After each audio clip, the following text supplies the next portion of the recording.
If somebody would be so kind as to put a motion forward to approve the agenda before us. Thank you, Councillor Ainsworth. Seconded by Councillor Heen. All in favor? Carried. Thank you. Are there any disclosures of interest? Councillor Cipolla. Thank you, Mr. Mayor.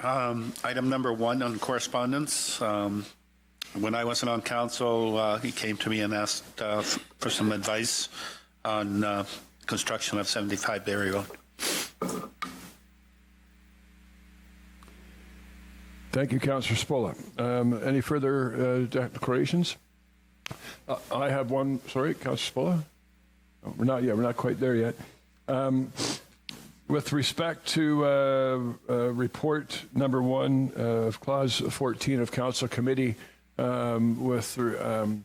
regarding staff and the council contemplating a new transit terminal in the location, I will be declaring at least until the location has been chosen. If it's not chosen adjacent to where I have a business, then I'll be involved. If it is, then I will not be involved. But until then, I will be declaring for that very reason. Thank you.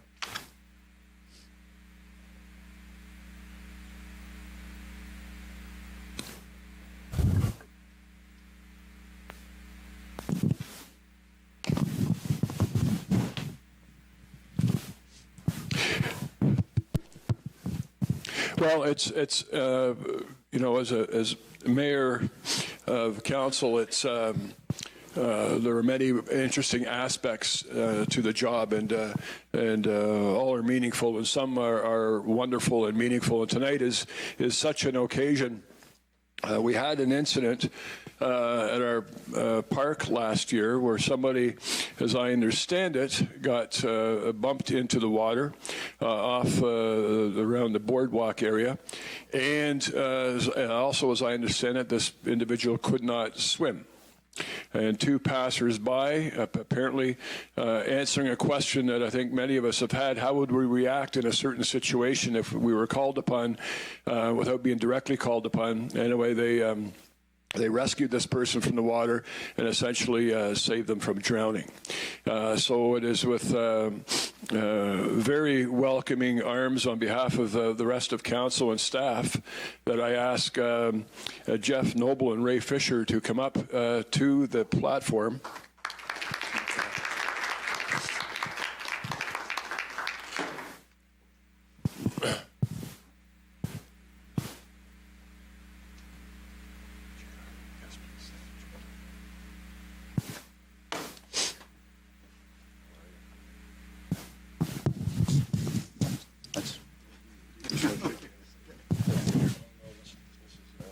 We're going to go right around the front here. Okay, come on. Ready?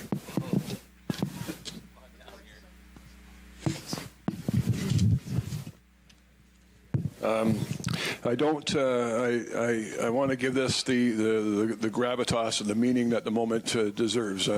What you did, as I say, answers a question that many of us have, and quite literally, as I understand it, saved somebody's life. And for that, not only am I grateful and the rest of council, but certainly the citizens of Orillia. So thank you very much for representing yourselves and the city so very, very wonderfully. Thank you. Thank you. Thank you, Jeff. Thank you. Thank you. Thank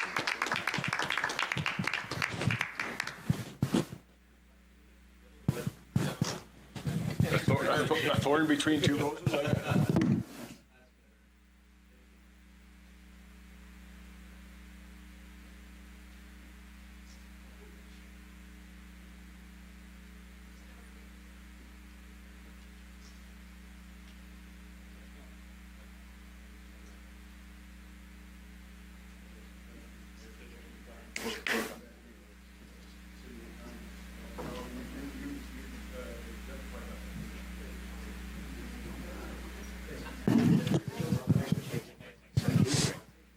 Nice touch.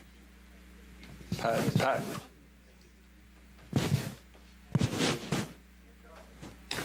How are you, Spencer? My workout buddy.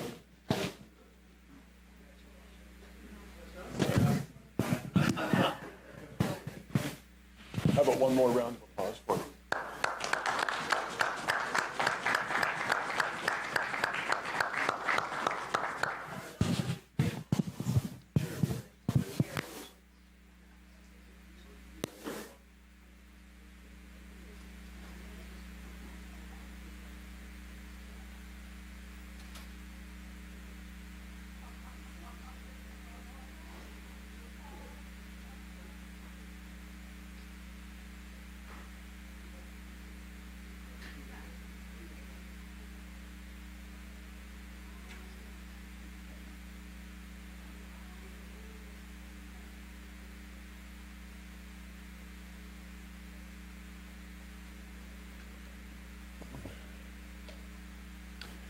Well, that was indeed a very special presentation. Thanks very much for coming. Spencer, I see you brought a chaperone this evening. That's good to see. Oh. We even got going late for you, Irene.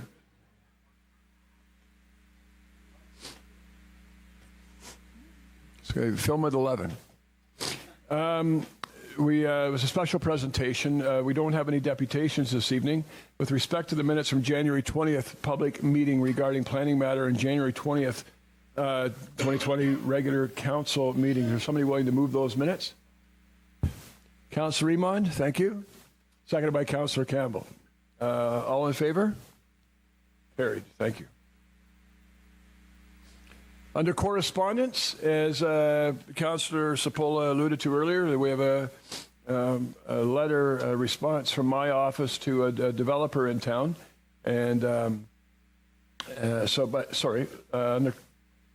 just going to get a little clarification. We generally encapsulate these. Why don't we handle them individually? Madam Deputy Clerk. Yes, through you, Mayor Clark. Correspondence item number 1, as you've stated, is correspondence to Solite Residential Inc. I believe you pulled this item for placement on the agenda for further discussion, so each correspondence item can be dealt with separately. We thank you. Thank you for that. I can either leave the chair if somebody wishes to assume the chair, or I can speak from the chair. We're okay? Thank you. I'm going to spend a minute or two on this, and then propose a resolution. I can turn to my notes, that is. I think all of us around the table are familiar with this particular developer on Berry Road. I'm going to be quite frank in my comments. I think all of us on council over the last number of years have been aware of some requests that have come forward, and some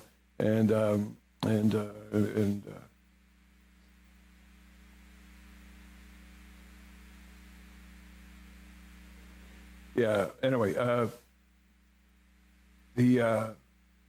initially I wasn't in support of the request being brought forward from the developer.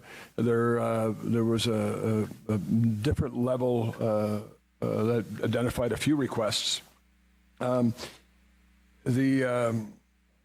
One issue I have with the type of development that was proposed a number of years ago is that affordable housing units were being created, which was wonderful. But they were only being created with significant taxpayers' dollars, primarily, I believe, through the federal government and the county, but only hold these units affordable for a guaranteed 15 years and be allowed to be phased out after 15 years. So I was asked to have a meeting with the developer and a potential financer for this, the next, what I'll call phase 3 on Berry Road. And at that meeting, some things did come to light. The financer is I think their company is willing to finance the building. I think it's public knowledge that it's about a $38 million build, not insignificant. The financer really is only interested, as I understand it, in getting involved in the project if the project is insured by CMHC. There was initial requests for either tax forgiveness or DC forgiveness, which would be probably a significant cost to the taxpayers. It became apparent that it was possible, and only so many of these items were going to be guaranteed affordable housing, about 10%. There's about 162 units in the building being proposed, and therefore about 16 of them are going to be affordable housing. And therefore, we were only going to get a guarantee about 16 units. 16 units in itself for affordable housing, whatever tier that affordable housing falls on, is not insignificant. I mean, we've done something for Habitat for Humanity where we did 2 projects down on Bay Street, I believe, and that's 2 units. This is 16, 8 times that. It became apparent that if the city So CMHC would only insure the project and therefore satisfy the criteria of the financer if there was municipal demonstration of financial support for the project. My understanding is demonstrated support for that project could be something that we have done a number of times in the past for other developers, is defer their DCs or development charges for a period of 5 years. So it would defer us collecting money and therefore maybe affect our cash flow in the short term. My understanding is at present when we do that type of thing, we are able to collect 4.25% interest from that developer over that 5 years, and then at 5 years that money still needs to be paid for the city. So it's really not, as I see it, a burden to the taxpayer. So I would ask staff to support a resolution that I'd like to put forward, is that we do consider for deferring DCs for a period of 5 years. I believe the province mandates that an automatic 2-year deferral is already in the offering. So, and with that, I would ask that we get a guarantee from the developer that those units are held for affordable housing for a period of 20 years. I believe that is good use of what I'll describe as leverage, because it's not a burden to the taxpayer. I do have one question for, unfortunately, Mr. Sugden's gone. It would be for our CAO now. But I also asked them to forward the rent rolls from the 2 existing facilities to see if indeed many of them are still deemed to be affordable. And I can tell you, I don't have it before me, but many of the units are very much at an affordable level compared to market rent within the city.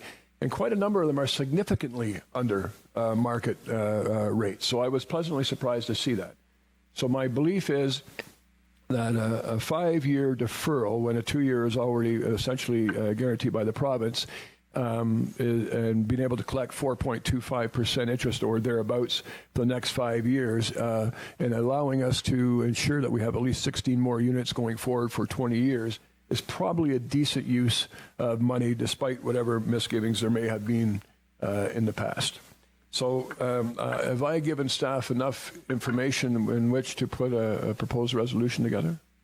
Madam CAO, would you like to weigh in? Mr. Mayor, if I may, while staff are preparing the draft motion, as indicated through the direct response, at this point in time, the developer currently has a 2-year deferral that we've authorized back in February of 2018.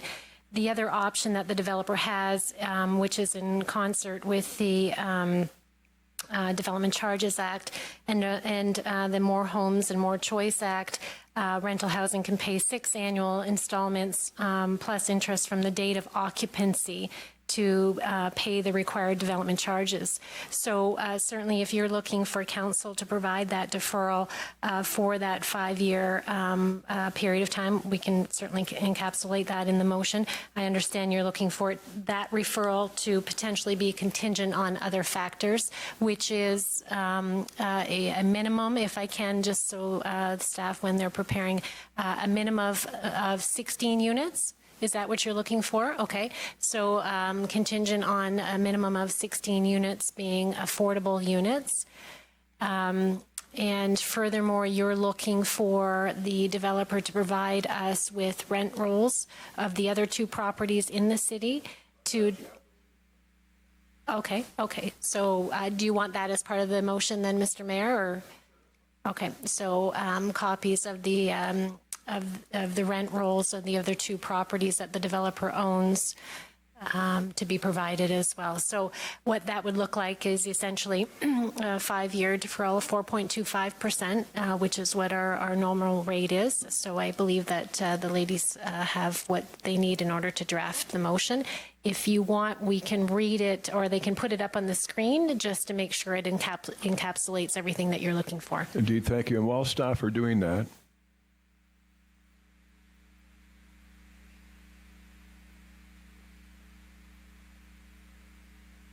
if I could ask, I would ask Madam CAO, what mechanism do we have within the city to ensure those units stay affordable for a minimum of 20 years once the DCs have been paid? Three, Mr. Mayor. There is a potential for a major capital facility agreement that may be an option, but that is part of the challenge. And I do believe also that through the CMHC opportunity where a developer, if they're using CMHC, then they're essentially the party that would in fact ensure that those units remain affordable for that 20-year period. If you'll recall, it's the county, I believe, through their systems that the other two buildings are, in fact, where we have assurance that they'll be affordable. So that's enforced by the county. In this particular case, I do not believe that the developer is looking or has entered into any relationship with the county. It would just potentially be a CMHC loan, which would then ensure the affordability of the 16 units. I know this has been discussed at a very high level behind the scenes, and I apologize for not bringing an actual resolution forward. Should we build into this resolution pending assurances from CMHC or whomever that these units will be held affordable for 20 years? Through you, Mr. Mayor, I think it would be prudent to include that as part of the motion, and then it's covered. Councillor Iman? Thank you, Mayor Clark. With respect to that, the motion could require that they report annually on the rents for those so that we're not having to go out and chase them. But my question, Mayor Clark, is really related to the CMHC condition. As you recall, we had a circumstance with the Building Hope situation where it was purported that city funding, city support was contingent on their getting CMHC funding, and subsequently staff checked with CMHC and they said, no, it isn't. So I'm curious as to this particular case. I'm going to support the motion because I do believe this building should go ahead, and it isn't uncommon for us to have deferral of development charges. We just extended that deferral on Matchedash Lofts. Well, actually, it's confirming at council in the report now, so I'm not opposed to that, but I am curious as to whether we're being once again given information that implies we should be doing something because something else is happening, when in fact that requirement is not as firmly stated as, I mean, it would be a nice to have, but not a necessary to have. So that would just be, I'm just curious about that. I met with the developer and his somebody representative from his financial institution, potentially would finance the project. She is a former CMHC employee, and again, I did not vet what was brought forward through CMHC, but my understanding is that they were indeed looking for a demonstration from the city. But I think if we are going to support this regardless, then I think we need some assurance that they are going to be held affordable from years 5 to 20. But it looks like staff are building that in. If I may, Mayor Clark, just one follow-up on that. The concern I have on that is nothing related to, well, I mean, there's the administrative burden of having to determine whether they do or do not maintain that. The question for me is, what do you do if they don't? I mean, we don't have a penalty. We've already given them deferral. So it's really, we're asking them to operate in good faith. They've demonstrated that with the current building, but theoretically that funding from the county that they received was a per unit subsidy. And my assumption is they entered into a contract with the county that put that subsidy at risk if they did not, in fact, maintain the apartments. In this particular case, we have no leverage short of a civic suit, which I'm sure would be a challenge for us to rationalize. So I think we're really just asking for a demonstration of good faith up front and putting whatever condition in place that would allow us to at least monitor that. And if the condition is broken, then we could certainly go public with that and whatever influence that had in the community would be useful. I'm not sure if I'm willing to support this based on a hope of good faith. I think I'm going to suggest there's probably a mechanism in place, whether it's CMHC or the county, probably CMHC, where they financed it over probably, I'm guessing 20 years, 25 years, I don't know. And they carry the weight for that. With two questions that have been brought up, and one around how do we guarantee, and then and what mechanism do we have to enforce? I'm actually willing to defer this until our next council meeting until we get those questions answered in retrospect. So, Madam CAO, do I bring the resolution forward and then ask for discussion and then a postponement? Through you, Mr. Mayor, if I may, I would suggest in actual fact what you do is you put a motion forward that refers the report, the correspondence to staff for a report on the ability to defer the development charges for the 5-year period and the mechanisms that would be available to ensure that 16 units remain as affordable units for the 20-year period. So with that, staff would then prepare a report to deal with all of the sort of unanswered questions. Thank you. I understand that timeliness is an issue. To some degree, probably a significant degree. Is it possible? What turnaround time do you think would afford? I would suggest it'd be I think it would hopefully be a fairly simple report. But Through you, Mr. Mayor, I'll commit to have staff report to the next council committee meeting, which is at the end of February. Thank you. Through you, Mayor Clark. Some of the requests that the developer is asking for currently, he's asking for a bit of a tax holiday in a letter he wrote to you. The two buildings, 85 and 95 Berry Road, are operated by Serenity Developments, and now he's asking for a third company that's been opened as Solette. I don't think we should give any more leverage to this developer.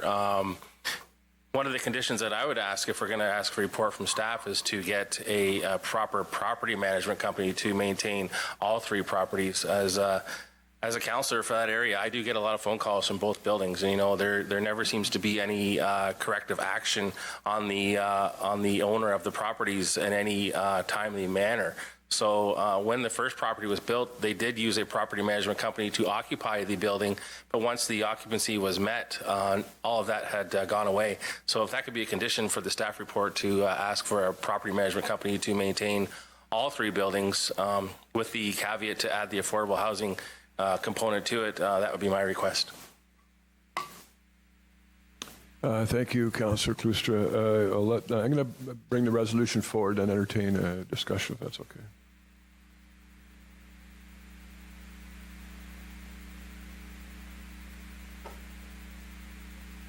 Well, actually, with that being said, why don't, Tim, you hop in and I'll go wait to... Thank you, Mayor Clark. Just a question of value here. What do we anticipate the DC be on this one? Well, maybe we'll have that enshrined in the report as well.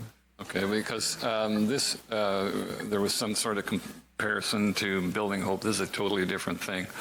Building Hope had to have that money from the city to satisfy the letter that they received from CMHC, which they did, and they came forward and went through the proper channels, and that was taken care of. This is simply agreeing to lend somebody money at 4.25, and if this is a $38 million project, I can't see it being the catalyst that's going to click in CMHC to provide a loan. I'm not getting that. My understanding is that there is a case. Staff will confirm that for us. And my understanding also is that it is quite possible that the DC forgiveness may only have to pertain to the 16 units. It's through you, Mr. Mayor. It's not a DC forgiveness, just to make sure that we're clear. Thank you for DC deferral. Thank you. Indeed. Thank you for clarification. Councillor Hean. I'm a little bit confused. I understand what we're trying to do. And Gail, you've explained it to me once, Madam CEO, you explained it to me once before, but I guess I'm just befuddled.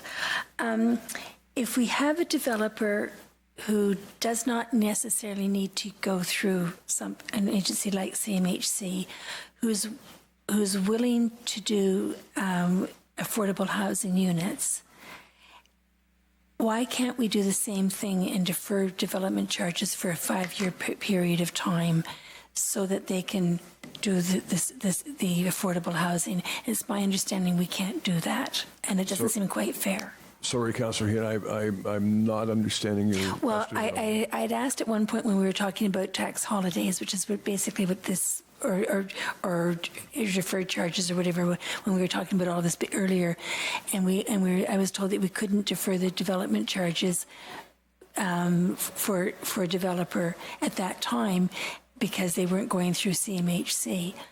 And it seems to me that if someone doesn't need to go through CMHC, we should be able to do a deferred development charges as well if they're willing to do so many units for affordable housing. Thank you. I have a response to that, but I'll go to Madam CAO. Through you, Mr. Mayor, if I may, just in terms of clarification, the municipality has the ability to enter into a DC development charge deferral agreement. And an example of that is, as Councillor Eamon alluded to earlier, Oakley, where we are actually just going to confirm that tonight to extend that development charge deferral. So consequently, a developer can apply to council and ask for a deferral.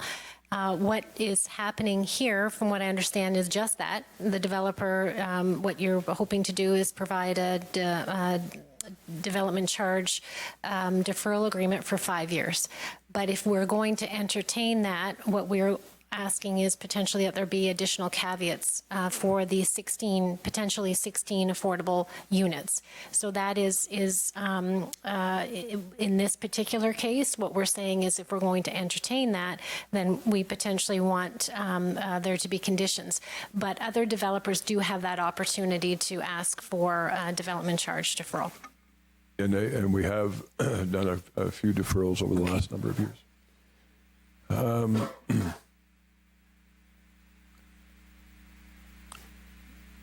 So I'll just read this over briefly.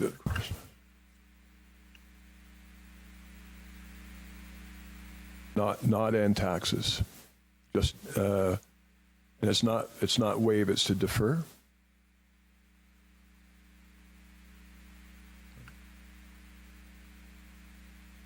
Again, I will assume responsibility for this, and should have spent some more time in staff's office.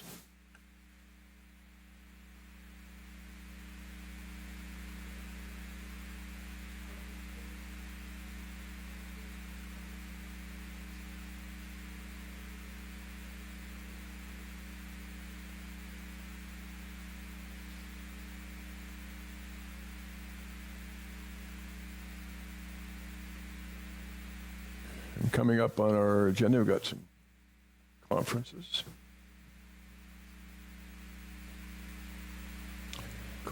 Correspondence, data interface. To council committee with respect to the feasibility of deferred.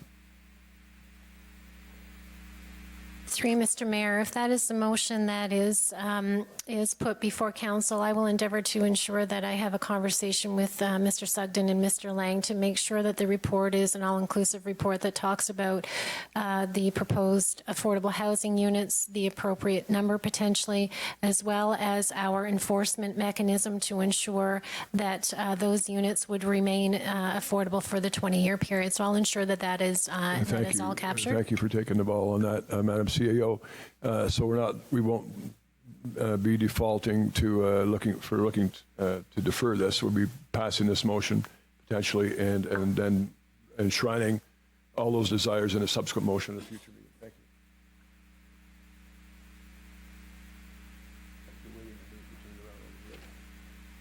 you. So, is there a mover and a seconder by any chance for the motion on the screen? This is basically asking staff to report hopefully back by the end of the month. Moved by Councillor Eamon, seconded by Councillor Hean. Thank you. That the correspondence dated January 5th, 2020 from Solite Residential Incorporated be referred to the Development Services and Engineering Department for a report to Council Committee with respect to the feasibility of deferring development charges for the project located at 75 Barry Road for a period of 5 years. Discussion. Tim, Councillor Lauer. Thank you, Mayor Clark. Just another question.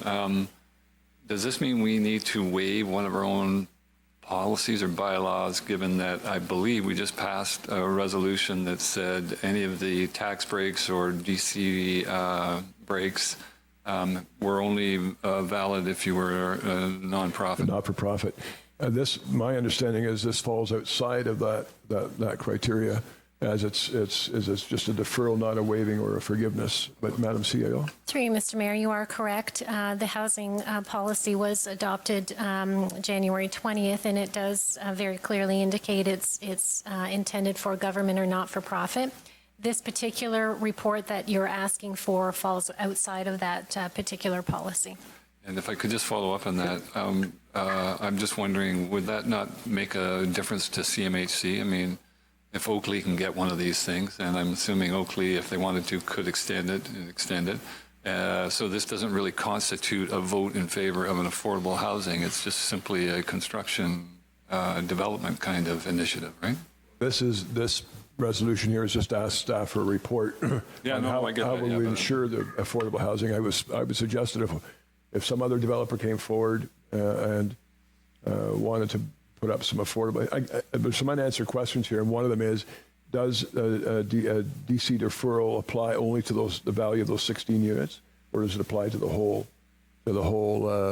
project? Because if it applies just to those units, I would welcome other developers coming forward and potentially entertaining the same kind of idea. The other reason, again, I don't want to.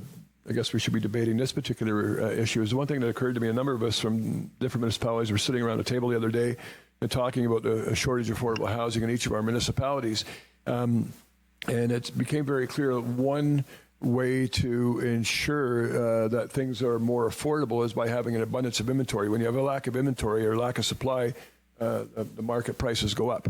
This will do two things. Potentially, again, this is just stage one of where we may end up, is it could put 16 affordable housing units in the market, but also it'll put a total of 162 units in the market, which hopefully will create more supply and maybe take some pressure off of prices for our residents. Any further discussion on the motion before us? I'll call the question. All in favor? Carried. Thank you.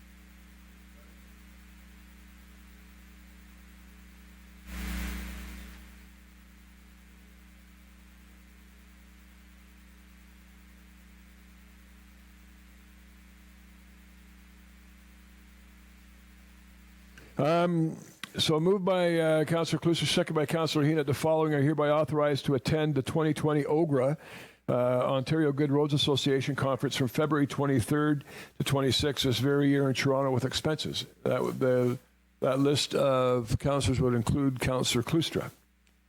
Any further discussion on that motion? All in favor? Carried. Thank you.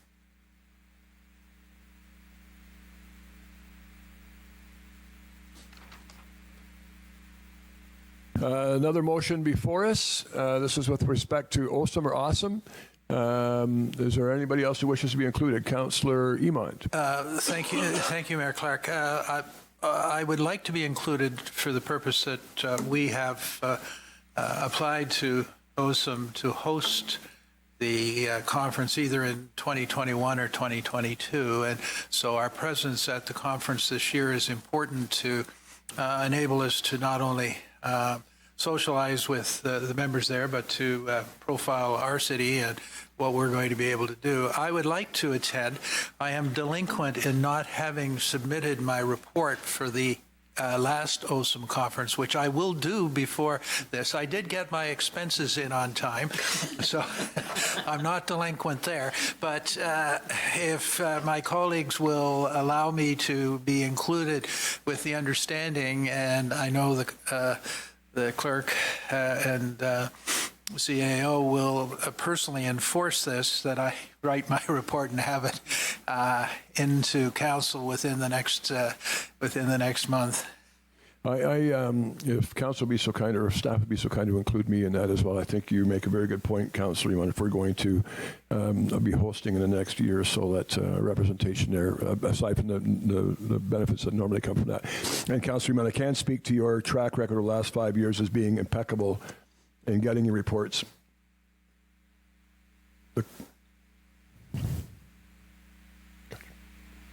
And Councillor Eamon, your track record over the last 5 years has been impeccable, not just with your getting your reports in, but with the quality as well. So we'll look forward to the. Thank you, Mayor Clark. Since it's a year ago, I will be dreaming as to what actually happened during that conference. I'm going to turn off your microphone now. Councillor Heen. If it's not too many, I'd like to be included in that group as well. Well, my understanding is 4 is probably the limit, and I'm not even sure about that. But we have a motion before us that the following are hereby authorized to attend the 2020 OSUM concert, or I like to call it Awesome Conference. It will be when it's in Orillia, from April 29 to May 1st, 2020, in Brantford with expenses. Councillor Ainsworth, Councillor Eamon, Mayor Clark, and Councillor Heen. Further discussion? I'll call the question. All in favor? Sorry. It'd be nice if I follow protocol and Robert's rules. Mover, Councillor Spola, thank you. Seconded by Councillor Campbell. Any further discussion? I will now call the question. All in favor? Carried. Thank you.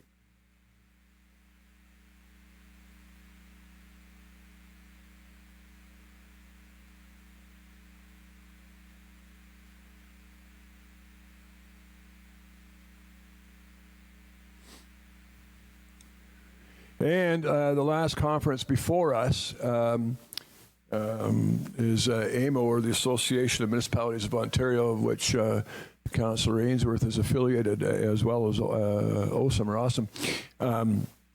Is there a mover and a seconder to put this on the floor? Sorry, is there a mover and a seconder to put this on the floor? Councillor Follis, thank you. Councillor Campbell, thank you. Well, I'll do that under discussion, if that's okay, that the following are hereby authorized to attend the 2020 AMO annual conference from August 16th, 19th, 2020 in Ottawa with expenses. Any further discussion? Councillor Spola. Thank you, Mr. Mayor. I totally support Councillor Ainsworth going to this, but if you're a member of the board, does it have to come under our expenses, or does it come under the board's expenses?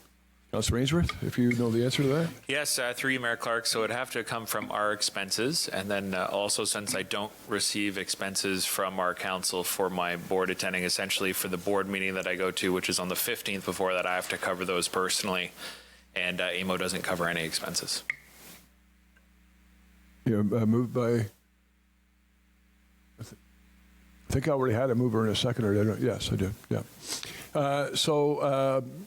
I believe I've already read the question. Is there any further discussion, any further inclusions? Councillor Campbell.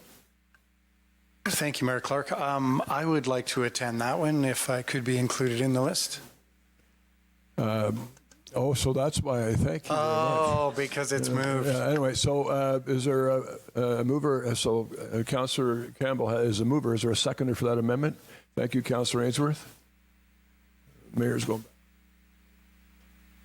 Is there anybody else that we can include in this amendment? Okay. So the amendment will read,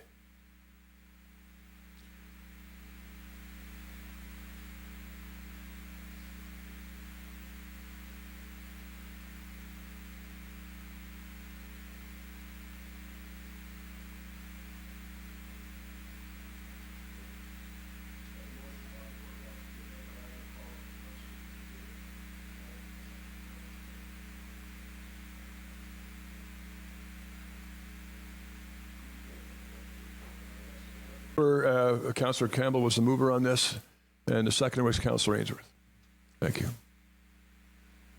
Maybe we are getting better at that. I don't know. Any further discussion on the amendment to the main motion? Thank you. I'll call the question. All in favor? Carried. Thank you. Back to the main motion on the screen before you as amended to include Councillor Campbell.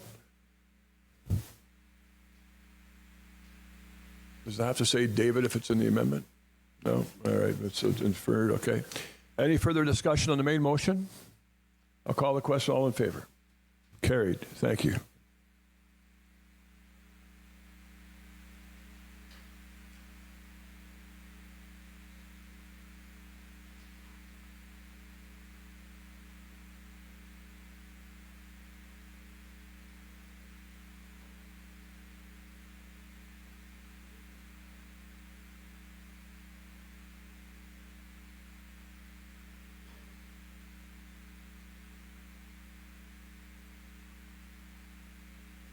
Okay, we're into reports, and I know there's one report that I believe I've declared on, and so I will entertain a motion to capture the rest of the aspects of that report.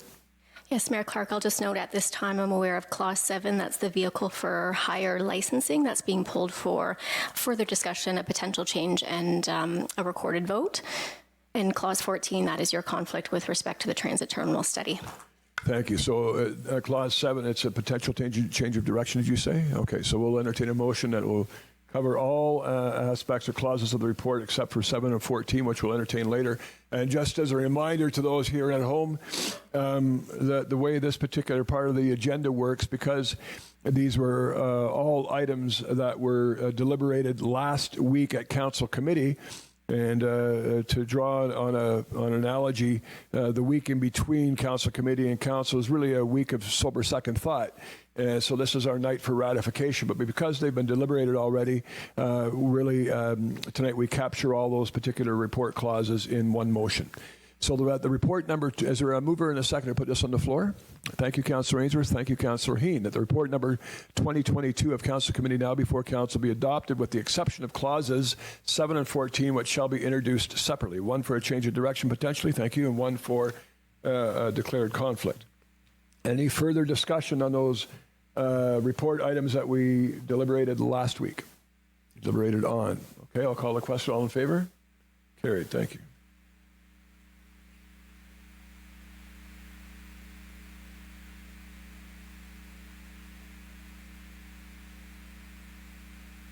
Okay, Madam Deputy Clerk, I'll look for your guidance here. My guess is that as Chair, I'm looking for a mover and a seconder to put this on the floor. That's correct. Then we'll entertain a potential change of direction. Moved by Councillor Ainsworth, seconded by Councillor Cloustreau, Inspector Cloustreau. That further to the report CD 2002 dated January 29, 2020 from the Clerk's Department, staff be directed to prepare a bylaw, thank you, Megan, for Council's consideration at its meeting. Okay, so I mean, this is technically all I'm reading. I have to read. Yes, Mayor Clark. This is what it's capturing. Exactly. Okay, I think I will read it because we spent so much time deliberating it last week, and it's going to have some discussion. Unless Councillor Eamon, you want to jump in first? Okay. Basically, to amend Chapter 725 of the City of Orillia Municipal Code, vehicle for hire licensing to implement the changes set out in Schedule A to the report, which include the following. Number 1, remove the requirement for a vulnerable sector screening certificate for transportation network company drivers and taxi cab drivers.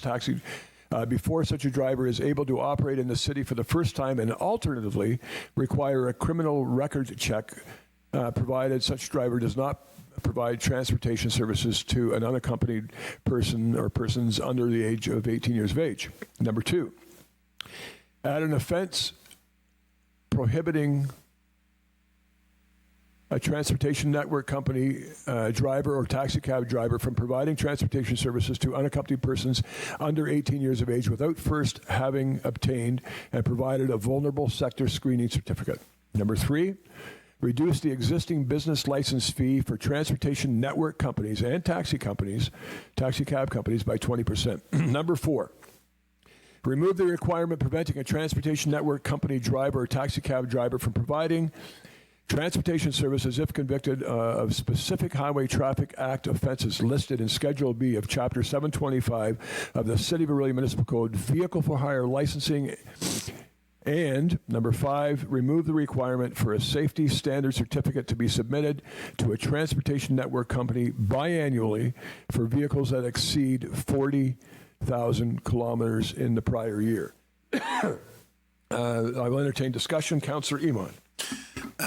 Thank you, Mayor Clark. With the addendum to our council meeting that arrived today, what, 10:42 this morning, was it? Yeah, I wasn't, I was having my morning nap.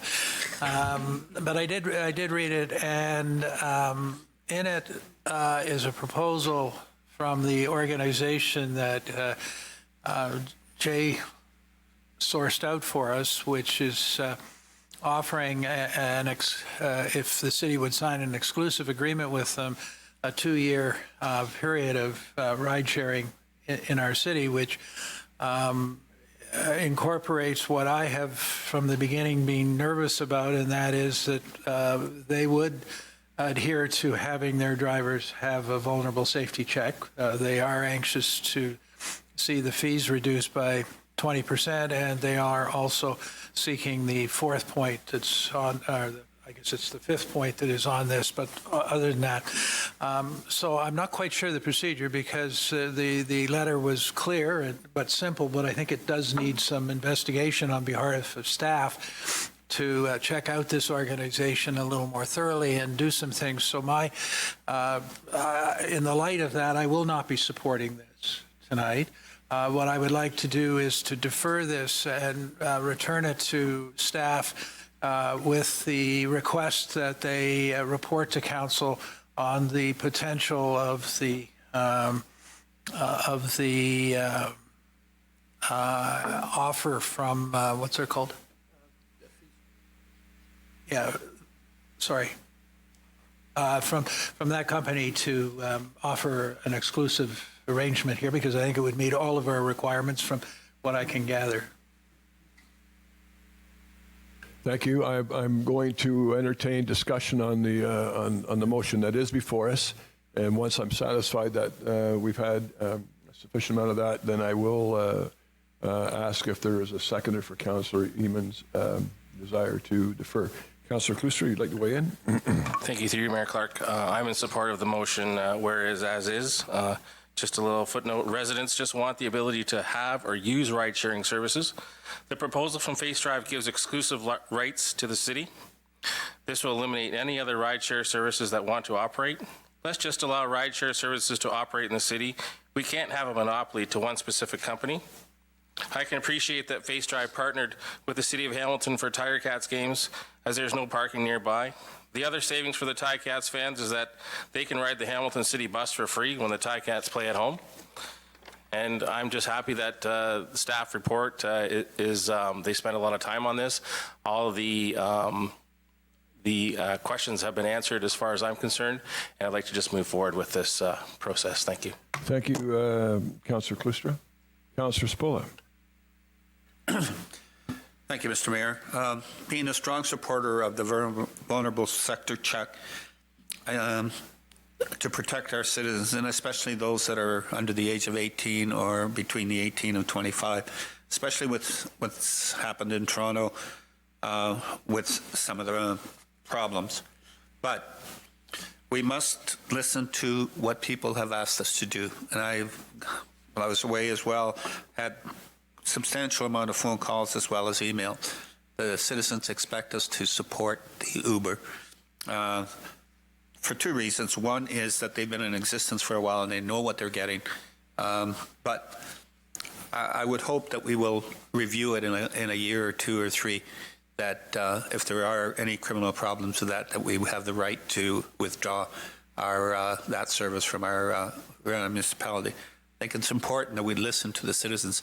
Having been in the restaurant business, as you have, Mr. Mayor, the alcohol consumption sometimes creates a problem, and it can be a serious problem if they start to drive home. When I had the restaurant, we had a limousine that we bought, and one of our staff drove everybody home we took their keys, and that. I don't think in today's age and with the electronics and economics and so on, we can do that. So I think the Uber situation is, I support it with hesitant because of the vulnerable sector check, but I will support the Uber or the ride here. Thank you very much. Anybody else? Councillor Heen. The decision to allow Uber or any other vehicle for hire service sounds simple, but in reality it is not. There are so many variables to look at. Obviously, the most important thing I look at is the safety of our citizens. That is why we insisted on the vulnerable safety check in the first place.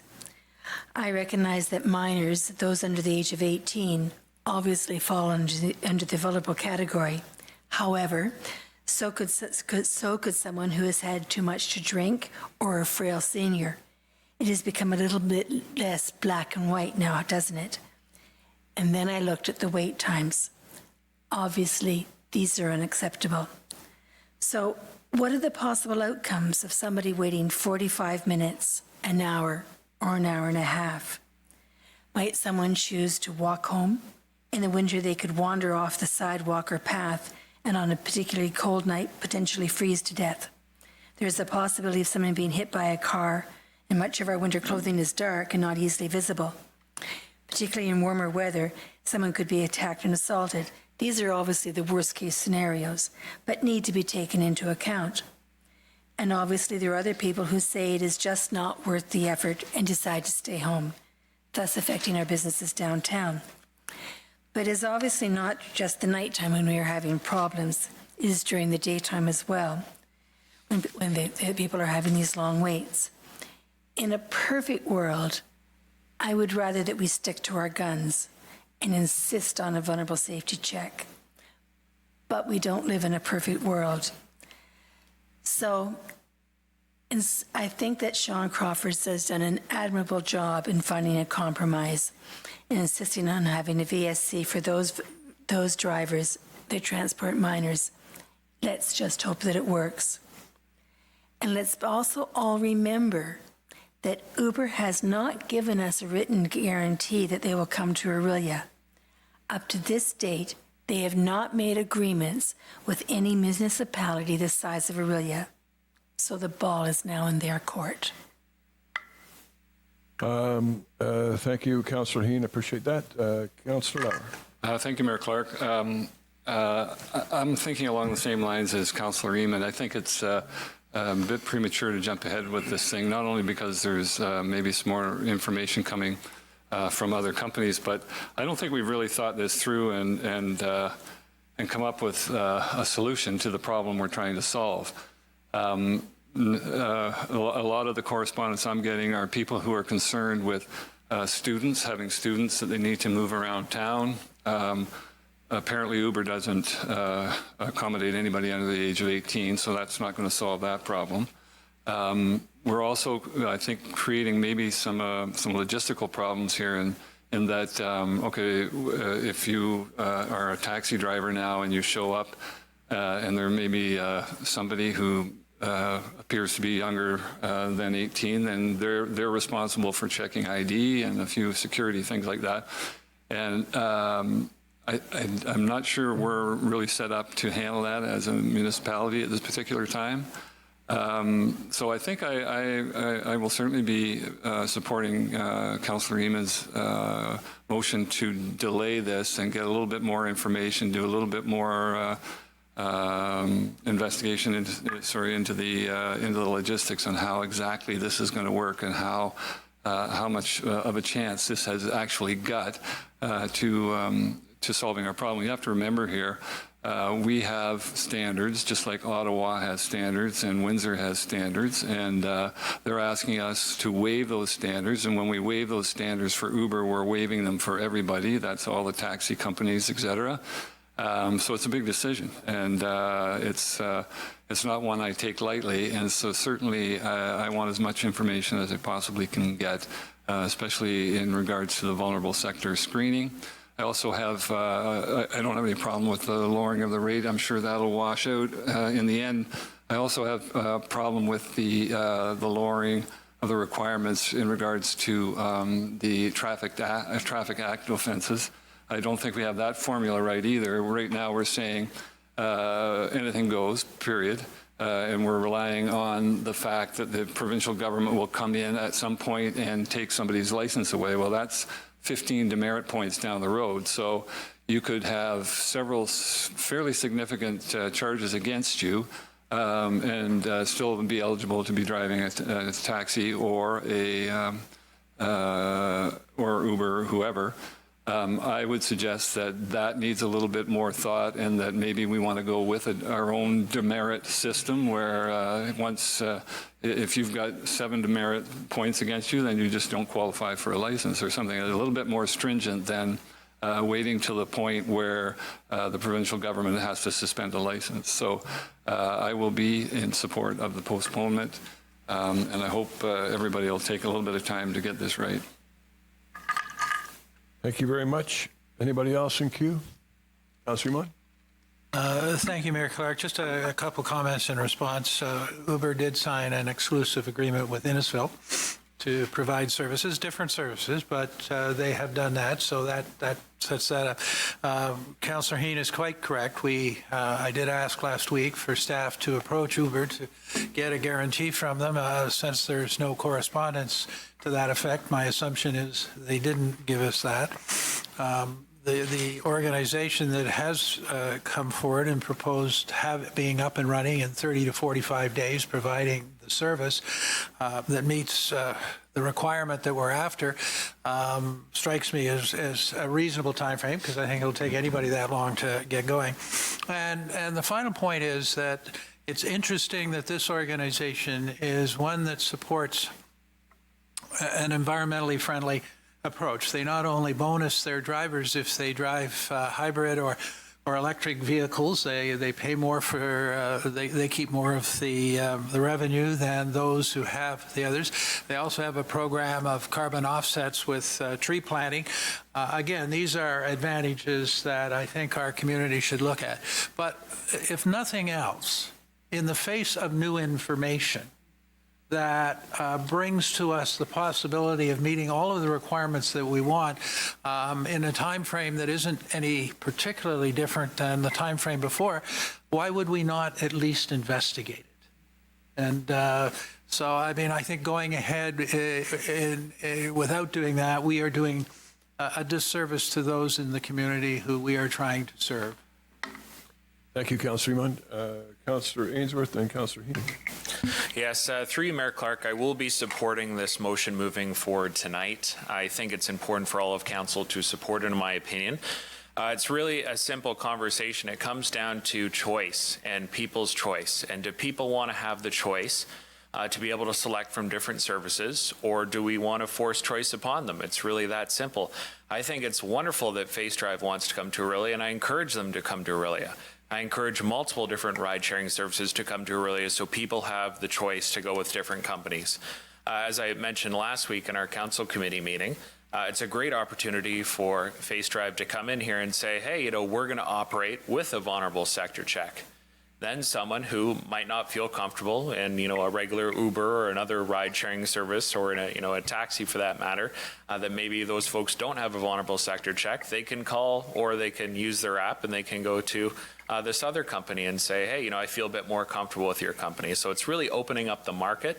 It's letting businesses compete with each other, and it's letting people have that freedom of choice. The reality is we have an issue in the city in regards to transportation. I don't think that's any company's fault in particular. That's just the marketplace we're in right now. And the only way to improve that situation is to open up the market and get rid of some of that red tape and make it more available and more easy for other companies to come in and compete within the municipality. All people are asking for is more choice. Whether it's to get around safer, whether it's to get to work on time. There's a huge amount of reasons, which I'm sure a lot of you have heard throughout, community correspondence. But essentially, it comes down to choice. Do you want people to be able to choose to use different services, or do you want to force that choice upon them? Thank you, Councillor Ainsworth. Anybody else? Thank you, Councillor Spola.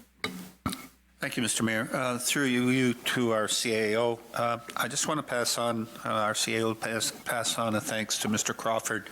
He did a fantastic job, communicated with most of us councillors, or myself in particular, and the report was incredible. So I know he spent a lot of time on this to make sure he got it right, and I just word of thanks to him through you, Madam CAO.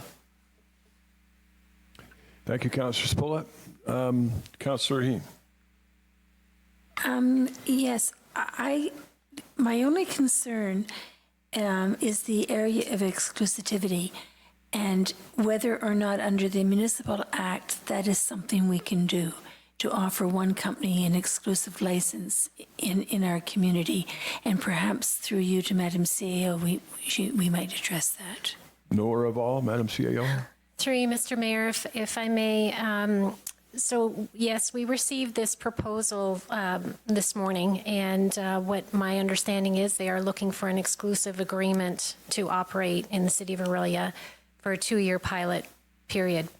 Section 18 of the Municipal Act talks about monopolies and that a municipality shall not specifically confer on any person the exclusive right of carrying on any business, trade, or occupation unless specifically authorized to do so under any act.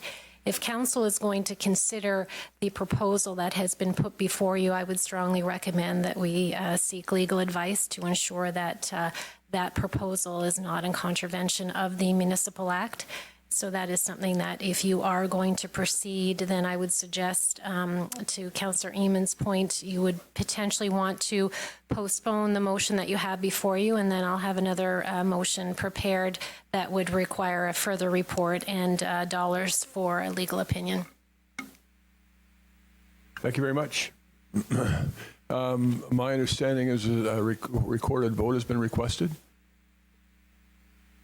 Through you, Mayor Clark, I believe that there may be an outstanding postponement motion that could be dealt with first, and you can call a recorded vote on a postponement motion, but that should come first before a recorded vote on the main motion. Okay, well, the reason for my question is I'm in the chair, and if it's a recorded vote, I probably can stay in the chair because I'm forced to vote on it.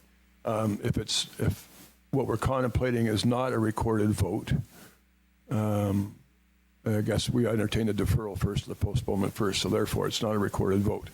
So therefore, I do wish to speak to this. Would ask Councillor Heen if you would switch positions, please.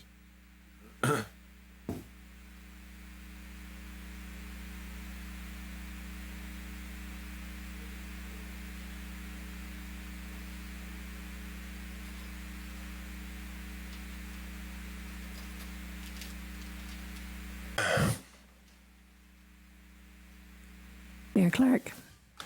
Thank you for observing me here, Councillor Heen. Listen, I get it.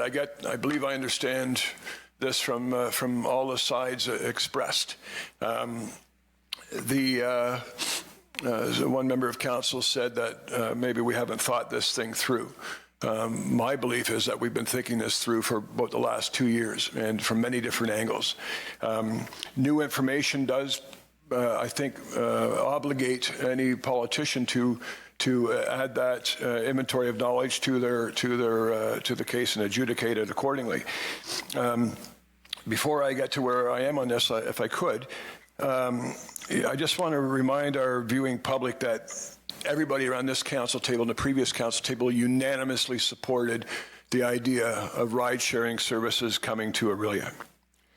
But we also wanted them to comply with what we also make our taxi companies do, or taxi cab companies do, and that is produce a vulnerable sector check for the obvious reasons. I am very familiar with rideshare services. I've used Lyft and Uber in many different cities and in different areas in Canada and beyond. My understanding is, because at least Uber has a public disclosure of what happens inside their vehicles, is that they have a very good track record. What has come to light since we required the VSC, or the Vulnerable Sector Safety Check, a couple of years ago, is that in our desire to take care of our vulnerable sector, which we should be doing, I think that another safety issue has come to light, as has been articulated by some around the council table tonight, in that people simply can't get a ride, so we're inconveniencing them when they want a ride, and sometimes there's a half-hour wait, an hour and a half wait, and then beyond. And sometimes, and often the case isn't, this isn't just in the evening late at night. It's sometimes during the day when people have appointments. But I think what we're doing is forcing people to make a decision to maybe drive when they shouldn't be driving, or walk when they shouldn't be walking. And as I say, creating another safety issue. I do commend Mr. Crawford for the report, because he's put a lot of effort into this over the last 2 years, which I think further illustrates that a lot of thought has gone into this. What I believe he has come up with the provisions that are captured in this resolution before us, is a wonderful compromise. And I believe it does what is best for our community. So it's also been mentioned that rideshare services haven't come to a community of this size. Innisfil was illustrated, and I commend Innisfil for their creative thinking in this.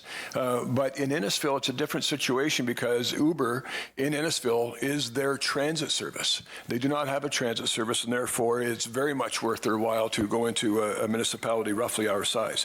I would also remind people around, councillors around the table, that Costco has not come to a community this size in over 30 years, as I understand it, and they are now in Orillia. There's something about Orillia. And I also will commend Face Drive, because the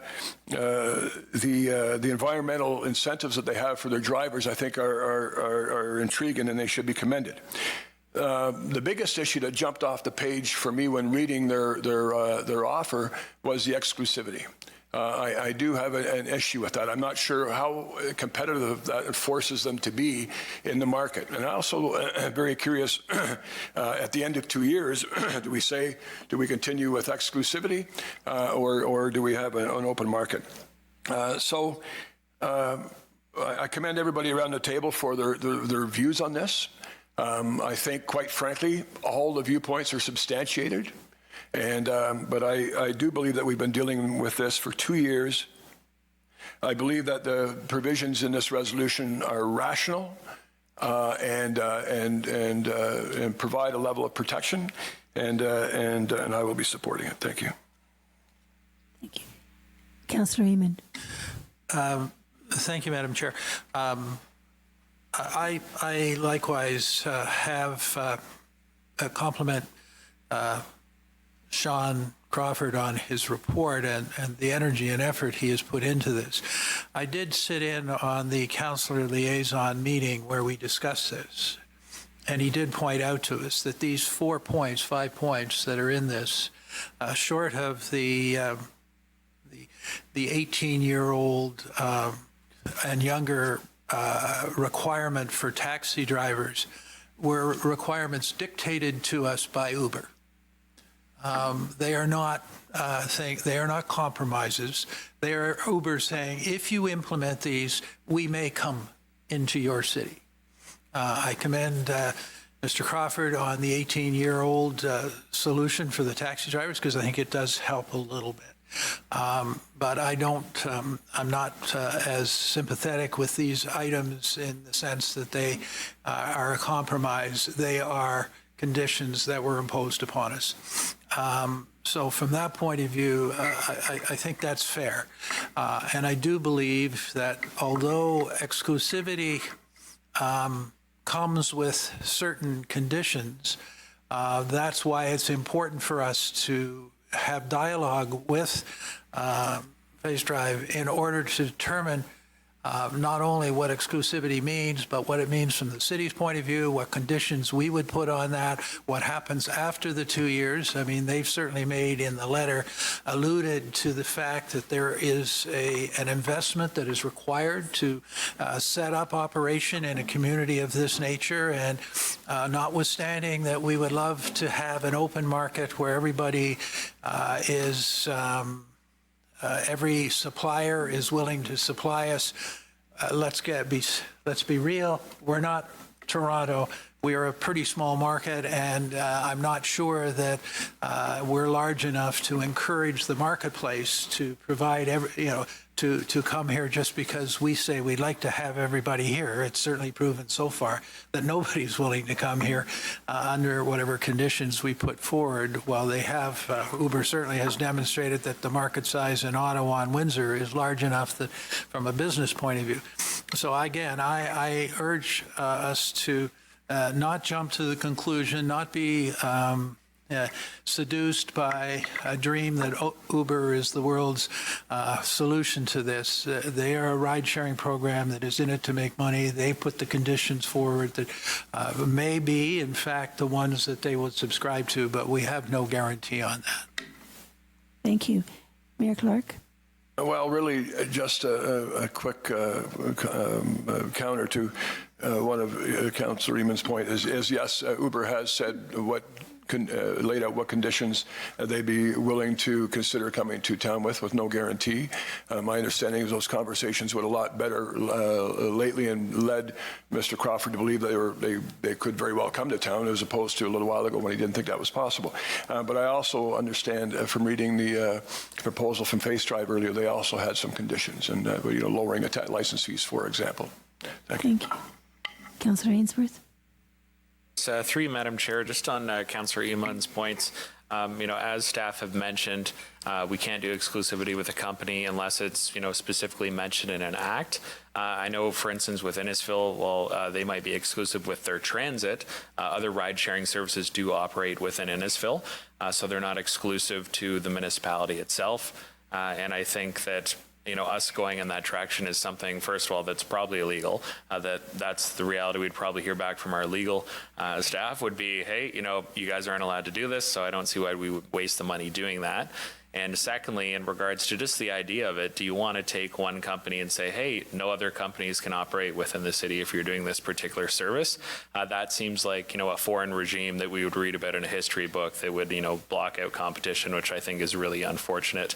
But I think we've had some good discussion. I know Councillor Eamon did have a motion that he wanted to bring forward in regards to a potential postponement, and I'd be happy to speak on that as well. Councillor Lauer? Thank you, Madam Chair. Just a quick question through to the CAO or perhaps the mayor, whoever has done the research on this. Exactly how do we police number 2, clause 2? How will that be policed?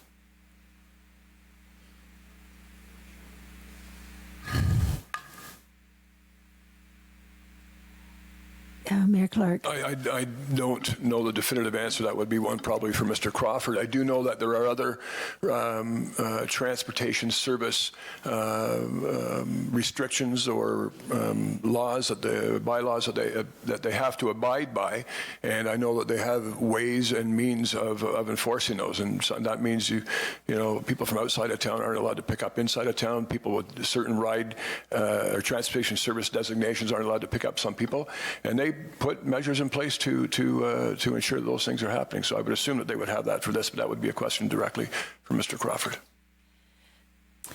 Madam CAO. Through you, Madam Chair, yes, I think certainly Mayor Clark has answered the question to the ability that Sean's not here. And I just want to confirm that there are many provisions within the taxi licensing bylaw as it stands right now, whereby Sean has a particular program put in place for enforcing those different provisions. So I believe that enforcement would not be a problem. Furthermore, from what I understand, the ride sharing, specifically Uber, as we continue to refer to them specifically, have a global policy. So they do not pick up anyone under the age of 18. And if they do, then there are penalties and provisions that Uber move forward with to deal with those drivers that are contravening the global policy. Thank you. So we have Councillor Raymond. Madam Chair, through you to the Deputy Clerk, what's our procedure from here? I had suggested do we first vote on postponement? And if that passes, then we bring forward a motion to investigate the option that's in the addendum? Through you, Madam Chair, if I can answer that question. So yes, if the chair has determined that sufficient debate has taken place on the main motion, then the chair can entertain the motion to postpone. And for postponements, we do postpone reports to a certain date. And as the CIO mentioned, if that postponement motion is successful, then we do have a motion to refer the proposal to staff for a report. So I'll just remind Council that the postponement date should contemplate a sufficient time frame in order to return that report. Councillor Raymond. Well, I would like to propose the postponement for the purpose of getting additional information with respect to our ability to do what is in the addendum, and the time frame for that, I would be looking for guidance from staff. There's no question that there's an urgency within our community for this to happen. And certainly, Face Drive has suggested 30 to 45 days would be required for them to turn on their system here. I assume others would be, I don't know whether they'd be faster or not, but sooner we can get that. Whatever date you can put in here has to have a date that is enough time. So August. Madam CEO.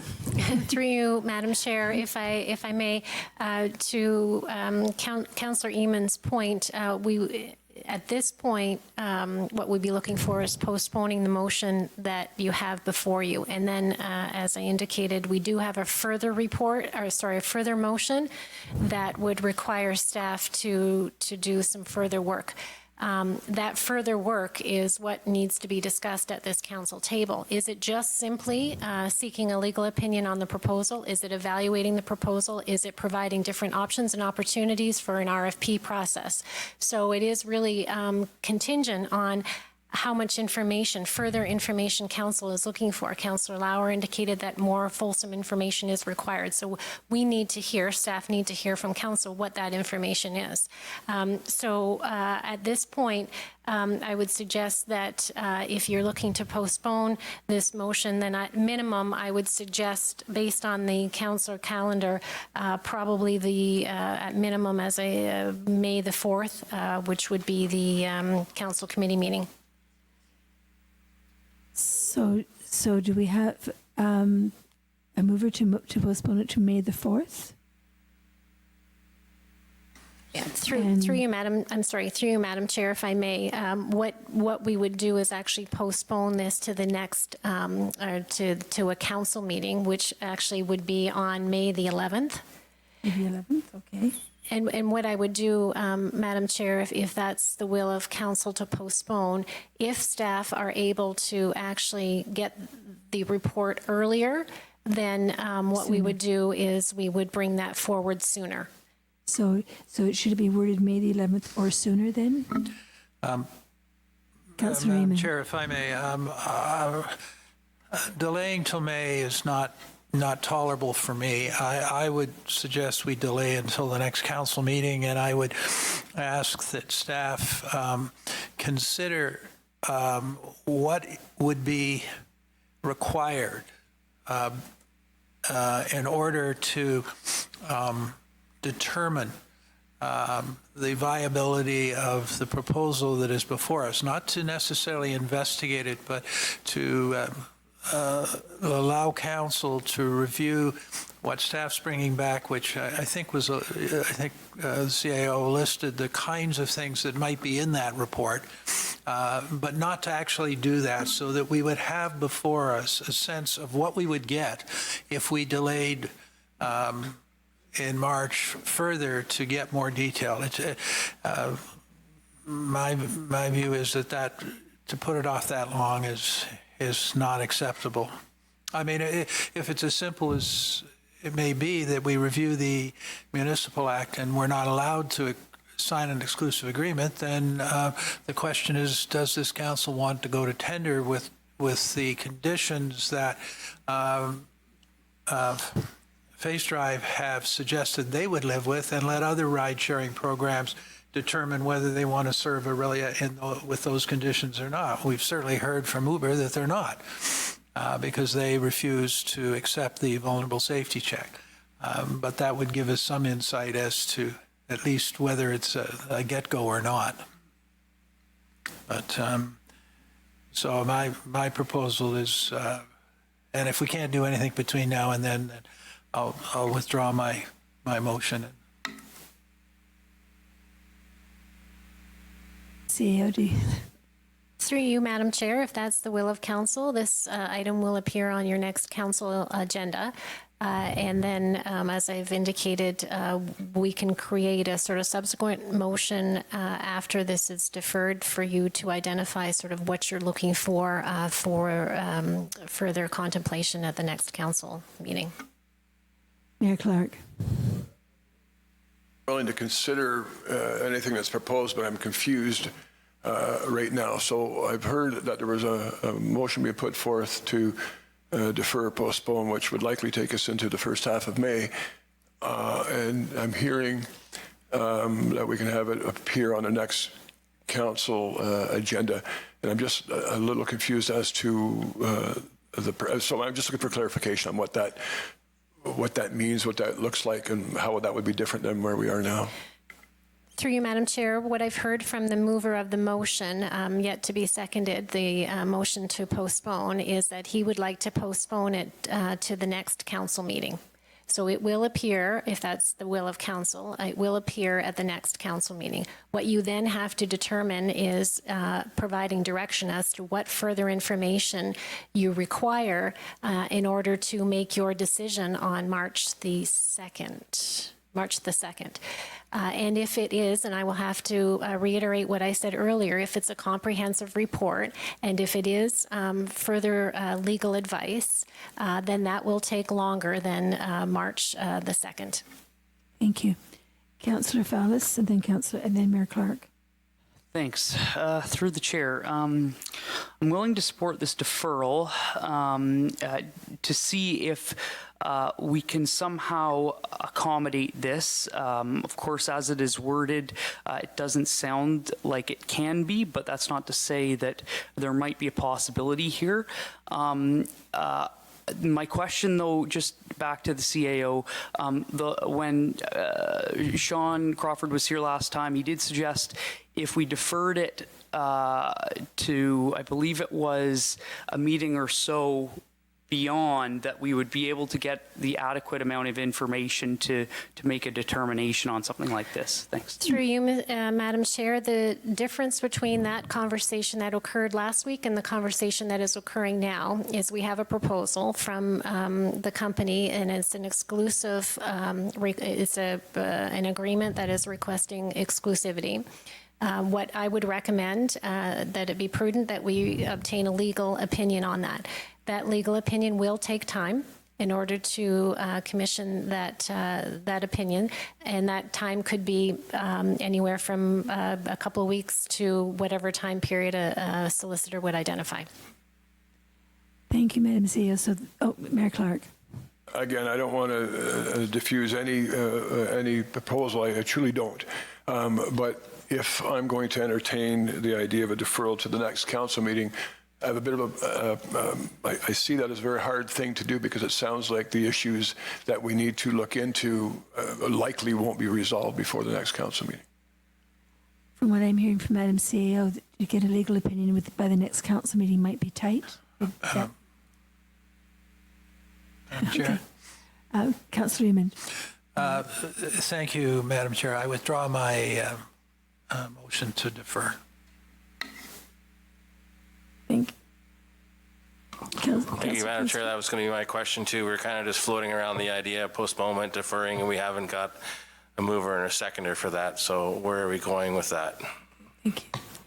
Councillor Fallis. And three, Madam Chair, and actually we've just got our answer. Councillor Eamon has withdrawn his deferment motion. So if we could move forward and get the recorded vote on the floor, Thank please. you. And Councillor Fallis. Yeah, I don't know if I'm allowed to put forward any motion counter to that. Do you mean an amendment to the motion? Is that what you're?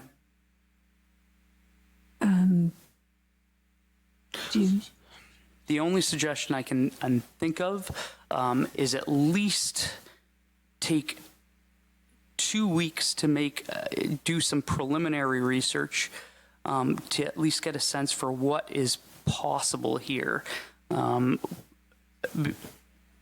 Yeah, no, it is. It would be a deferral of at least 2 weeks. So it'd be the next council meeting. Madam CAO. For you, Madam Chair, if Councillor Fallis is looking to move a postponement motion, he can certainly do so, and it would be postponed for 2 weeks, or I'm sorry, until the next council meeting. So if he would like to move that, you would need a seconder. And just so I'm clear, Madam Chair, staff needs direction in terms of the next steps. Okay, Councillor, how did I hear you say you'd second the postponement? Mayor Clark. I think I'm going to suggest is, through you, Madam Chair, we've heard lots of discussion on some of the motion and some quite a bit on the postponement, is that if Councillor Fallis can articulate his deferral, is that we get that, we have a seconder now, get that on the floor for a decision. Okay.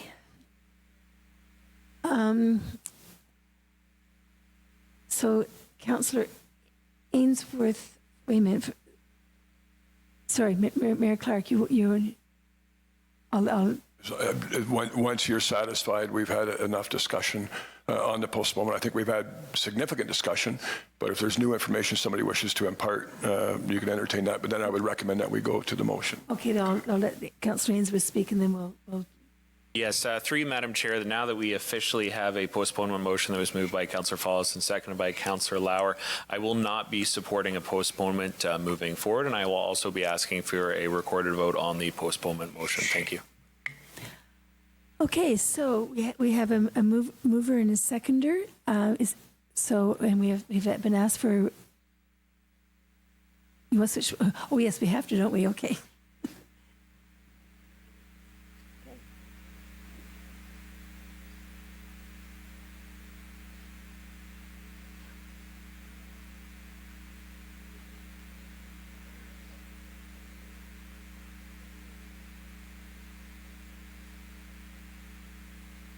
Okay, we have a motion on the floor, moved by Councillor Fallis, seconded by Councillor Lauer, to defer till the next meeting of council, regular meeting of council. Is there anybody who really must weigh in one more time on the motion to postpone? Councillor Lauer. Thank you, Mayor Clark. Yes, I have seconded the motion to defer this. One of my main reasons is I really think we have not got number 4 right. And I think there's an ability that we could address that and come up with a much better formula. I don't believe it will offend any of the ride-sharing companies. And this is our one chance to get it right. If it's passed tonight, then we can forget that. But I also think that there's some legitimacy to a 2-week period of just. Obviously, there's some councillors who've got some questions that have come up because of what's happened today, and it would give everybody a chance to look into that. If anybody can straighten me out here, I don't believe Uber is going to be here in the next month. I think it's going to take a little while for this to get into the system, if it does get into the system at all. So I'm pretty sure we can afford a couple of weeks to try and maybe get this just a little better than we have it now. Councillor Ainsworth, perhaps the last comment. Through you, Mayor Clark, just in regards to the postponement specifically, and in regards to Councillor Lauer's comments, it's really as simple as the flick of a switch, Councillor Lauer. For example, we had Uber operating in Orillia before, and then, when the things happened and things got brought forward that they were not able to operate, with our bylaws, et cetera, they pretty much flipped a switch and, turned off our area. It's pretty simple to turn that back on. So in regards to the timing for you. Secondly, my comments in regards to the timing of the postponement, what we've heard from staff is pretty much nothing's going to happen in the next 2 weeks. It's great for councillors to get their own information, but if we want a comprehensive report, it's been stated multiple times in this meeting that it's going to be in, I think it was May or March or something like that. That's a considerable amount of time. And the reality is if you are going to move forward, you want to make sure that you do have a comprehensive report on something, not something that I support, but just keep that in mind. Like I said, Councillor Follis, perhaps Councillor Ainsworth had the last comment. You do. Yeah, I'll give it a go. I'll see how it goes. My only reason in putting this forward is this literally just came in this morning, and we've had very little opportunity to go over it in any detail. And I think at the very least, let's take a week or two to digest it and understand some of the implications behind it. And so that's my reason in at least putting forward some form of opportunity to get a bit more research in there. Thanks. Thank you very much for that, Councillor Follis. Seeing no other hands in the air and certainly being satisfied that we've had what I believe is adequate discussion on the postponement, I will now call the question on the postponement with a recorded vote. Staff apparently have us ready, and they will let us know when we can hit either number 1 or number 6 to postpone. Again, if you're in favor of postponing, okay, go ahead. Sorry to interrupt. No, you're good. You're just more efficient than I am. I'll call the results, Mr. Mayor. Councillor Campbell, no. Councillor Follis, yes. Councillor Ainsworth, no. Councillor Heen, no. Councillor Sepola, no. Councillor Klustra, no. Mayor Clark, no. Councillor Emond, yes. Councillor Lauer, yes. The motion is lost. Thank you very much for that, Madam Assistant Clerk. I will now go back to the main motion, and I will just have staff put, thank you very much. Like a bunch of radars, O'Reilly. Anyway, the main motion is read is that Clause 7 Report Number 2020-2 of Council Committee now before Council be adopted. This is what it means, which is on the screen. I will now entertain any more discussion before we do a recorded vote. Councillor Follis. Just preparing everyone. I've got a bit of a statement here, so just letting everyone know. Councillor Follis, are you expecting us to drop dead of shock on that? That might happen. So I just wanted to kind of address a few points. This issue has been the toughest issue I've personally had to deal with, and I think that's because, as a good friend put it, there really isn't truly a right answer. I want to start by saying that I think Uber is a good thing. It's the changes that we're making as a council that I'm having the difficulty with. I entered this week with an open mind and reached out to several people close to this issue, some law enforcement professionals, some Uber advocates, 2 former Uber drivers, some with the vulnerable sector, some within the vulnerable sector, both for and against Uber, and simply some people I know. And honestly, I've gone back and forth on the issue. I have become aware of a situation where an Orillia bartender walked home late one night because the cab was over an hour wait. Luckily, a friend was able to accompany her. However, what if the friend hadn't been there? To counter, I've become aware of situations where the vulnerable sector check could very well have prevented some individuals from taking the road in Orillia as taxi drivers. And of course, what could that effect have been? Our taxi standards will be changed as a result of this decision, as many taxi drivers will not have to complete the vulnerable sector check as a result, making it difficult for us to ensure a standard for those most vulnerable. But at the same time, we know taxis aren't perfect, and a vulnerable sector check is a guarantee of nothing. But it very well could have already prevented against some serious problems. The vulnerable sector check is seen as the standard when dealing with the vulnerable sector. But what are the actual chances that someone will be able to slip through the cracks in Orillia, of all places where everyone knows everyone? Uber has a checkered past with issues around sexual assault throughout Canada. They have just lost their license in London, England for issues around safety and sexual assault. But at the same time, Uber has an alert button, offers riders an ability to rank their drivers, and has every reason to uphold safety within vehicles that bear an Uber sticker. Not to mention there is certainly a trust associated with the name. Of course, we're not saying that Uber is the only rideshare company. Any other company can come in and they won't have to have the vulnerable sector check, and other companies might not have the same safety features. But more availability of vehicles will promote competition, offer riders a better service and different options, and ensure wait times for the vulnerable are reduced. There is potential for the city to facilitate the introduction of other apps willing to accommodate the vulnerable sector check here in Orillia. And there are many out there in Canada we haven't explored, including Pink Car, Ola, Tap Car, Reride. There's several others I've come across, and of course Face Drive that we discussed tonight. So there is clearly an appetite to operate here, as we've seen with Face Drive. But are all of these apps the same as Uber? And everyone uses Uber, and with these changes, the other apps could still come as well. Let the market dictate. And here's one of the issues that we're dealing with, I think, as a council is what the hell is Uber doing trying to push the city around like this? They're playing hardball here, but at the same time, they could provide a needed service that the cab companies are not picking up the slack on. People are waiting 2 hours for a cab right now, but once we change the standards, making the change back is really, really difficult. It's not impossible. If the worst should happen, we would probably change it then, although do we really want to wait until that happens? Is our council here to solve the world's problems? No, we are here to look out for the citizens of our community and what's in the best interest of our city. And well, in the context of this debate, what does that mean?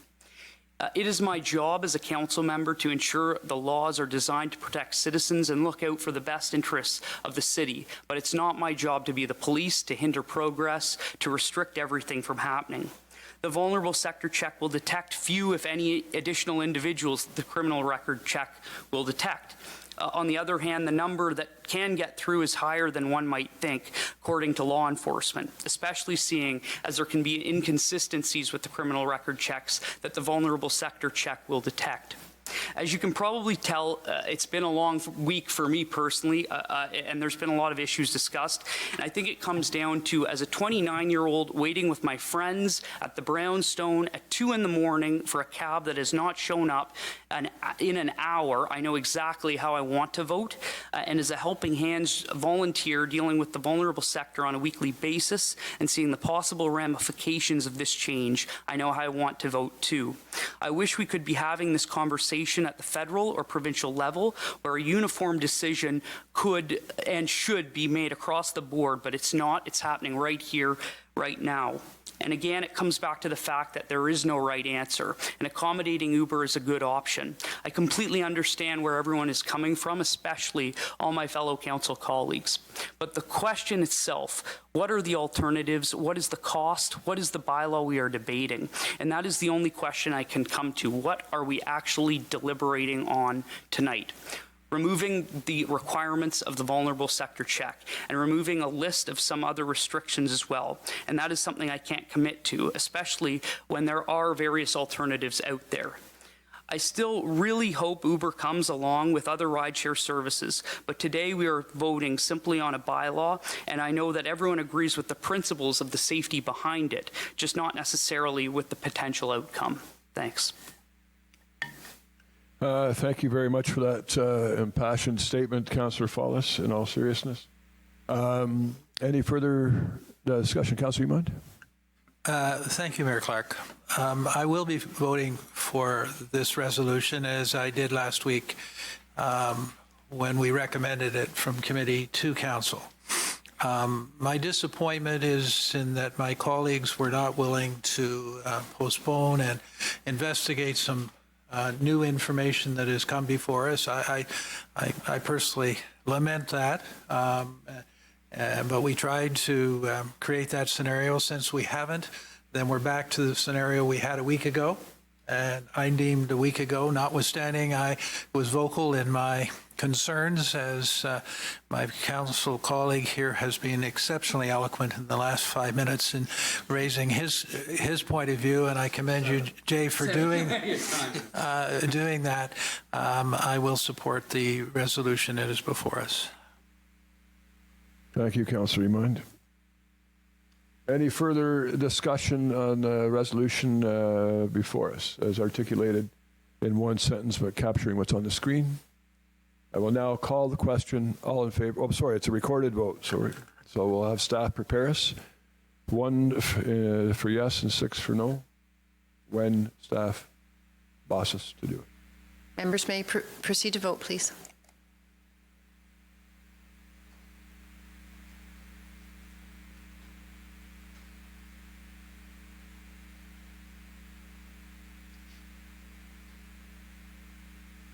I'll read the results. Councillor Campbell, yes. Councillor Fallis, no. Councillor Ainsworth, yes. Councillor Heen, yes. Councillor Sepola, yes. Councillor Cloustra, yes. Mayor Clark, yes. Councillor Emond, yes. Councillor Lauer, no. The motion is carried. Thank you, Madam Assistant Clerk. Just a reflection from the chair on that whole process. It is with all sincerity that I commend members of council for their passion and yet decorum for opposing views on that. It's a bit of a pattern that this council shows, and it's hasn't been any more illustrated in quite some time than it was on that issue. And so for that, I say thank you.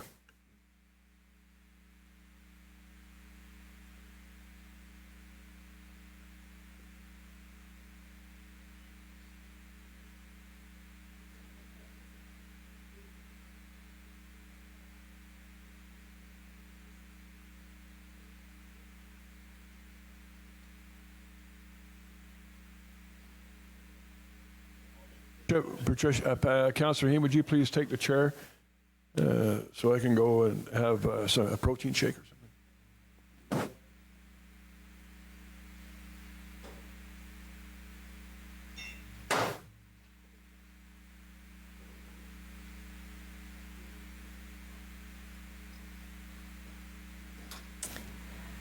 Okay, so we have a motion before us. Do we have a mover and seconder? Moved by Councillor Ainsworth, seconded by Councillor Campbell. Is there any discussion on this particular motion? That clause 14 of report number 2020-20 of Council Committee now before Council be adopted. All those in favor?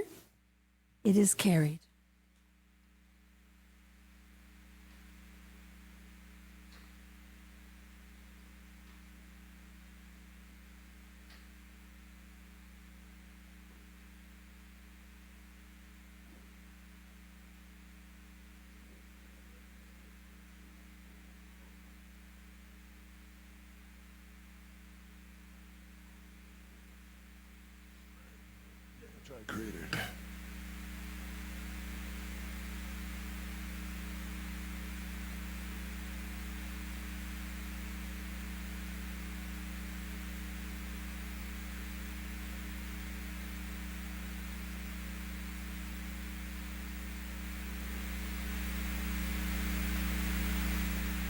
Okay, it is with some trepidation that I announce that we're all the way up to report number 2. With respect to Councillor Campbell and Councillor Cloustra and Councillor Ainsworth, in the AMO conference from August 18th, 21st, 2019. Is there a mover and a shaker, a mover and a seconder to put this on the floor? Moved by Councillor Emond, seconded by Councillor Ainsworth.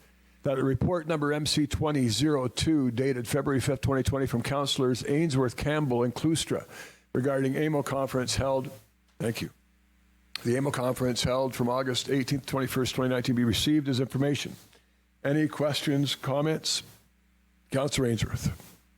Yes, through you, Mayor Clark. I know we just had quite a long discussion, so I will keep it short and sweet. If members do have questions about anything in the report, feel free to reach out to any of us. We'd be happy to go over it. And then for a couple folks recently who asked me some of the things that I do on the AMO board, feel free. There is a link in with one of the videos there that does show my presentation at the AMO conference. Thank you, Councillor Ainsworth. Any further discussion, comments on the resolution before us? I'll call the question. All in favor? Carried. Thank you.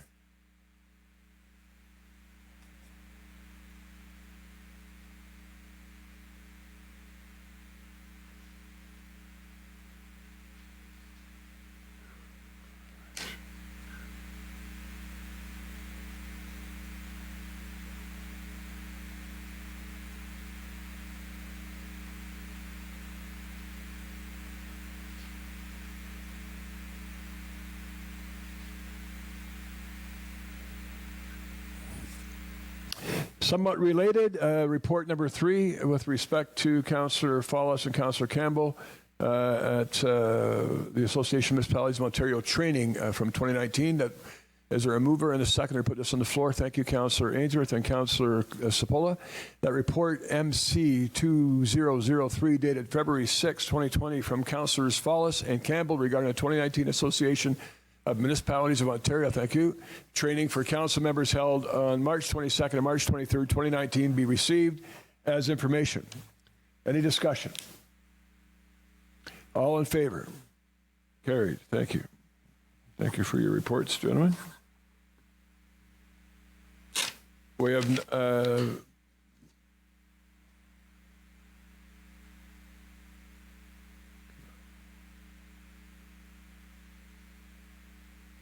under motions, there are notices of motion, rather. A resolution that will appear on the screen momentarily with respect to the potential of having what has been a wrestling tournament at Rotary Place the last few years. Is there a mover and a seconder to put this on the floor? Moved by Councillor Cipolla, seconded by Councillor Ainsworth.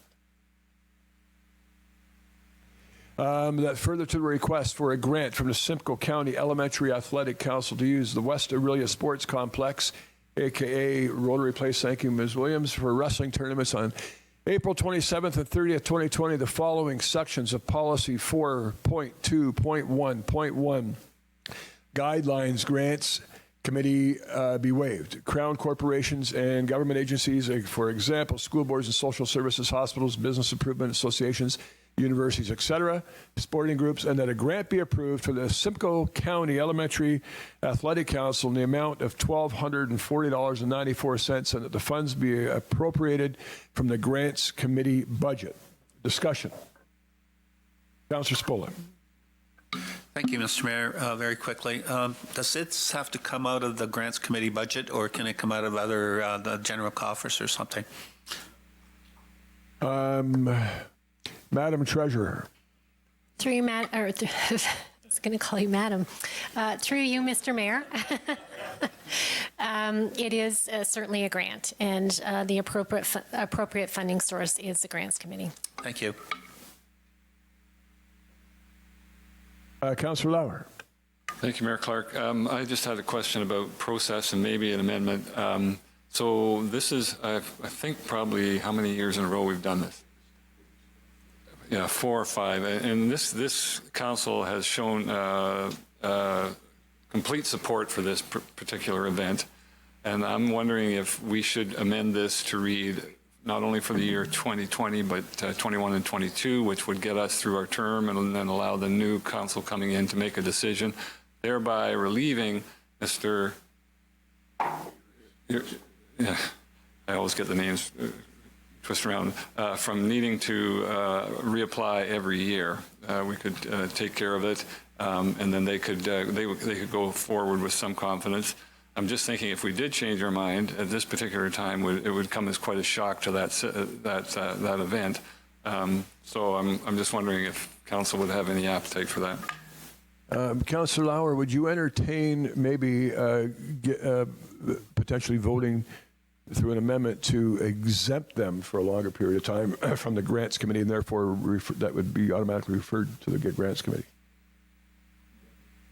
Madam CIO, is there any merit to what I've suggested, or it wouldn't be an automatically approval? It would go to the Grants Committee and then back to council in subsequent years. Through you, Mr. Mayor, just so that I understand where you'd like to go, you want this to go through the Grants Committee with the understanding that council has exempted or waived the policy as it pertains to this sporting event? Well, that's where I was going, but if you don't understand it and I don't understand it, who the heck does? No, I mean, Councillor Lauer is asking for this council for the remainder of our term to, I think, approve this. Should they apply? Should they go forward with it each year? I'm suggesting maybe we don't quite go that far, and if something changes, that the Grants Committee has some discretion and refers it back to the council with approval. Councillor Iman on this. I'm just wondering, Mayor Clark, if we can technically commit the money in the Grants Committee on a go-forward basis. I know we agreed to fund OMA through the remainder of the term, but it's a line item in our budget, independent. We set a grants budget, and the Grants Committee does that. I'm in favor of giving the message to these people: keep coming back for an application. This council supports what you're doing, but I'm just wondering technically if we can do what Council Lauer is asking us to do. Would you willing in that form? Would you be willing to allow them waive the policy so they could apply to grants each year?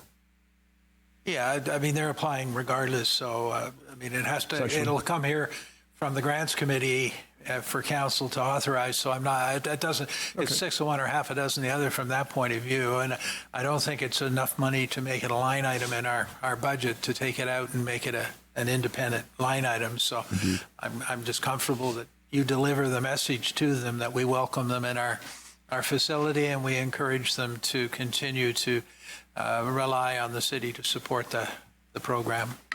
Madam Kao. Through you, Mr. Mayor, I think that probably the easiest approach is that we'll propose an amendment that would include 21 and 22. So the grant would be given to the organization for 2020, 2021, and 2022. Apparently. And with being appropriated from the Grants Committee budget each year. Okay. Councillor Cipolla. Thank you, Mr. Mayor. Councillor Cipolla. Through you, RCO, what happens if the Grants Committee runs out of money before this comes to us? Through you, Mr. Mayor, it actually will not go through the Grants Committee process because this will be already authorized for the next few years. So you will have to ensure that when you start out at the beginning of the year that you subtract the amount that is allocated for this organization. Okay, no, that's great. Thank you. Thank you. We'll wait for the amendment.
Okay, moved by Councillor Lauer, second by Councillor Ainsworth, that the motion now before council be amended by adding the following to the end of the second paragraph for 2020, 2021, and 2022. Any discussion on the amendment to the main motion? I will now call the question. All in favor? That is carried unanimously. Thank you.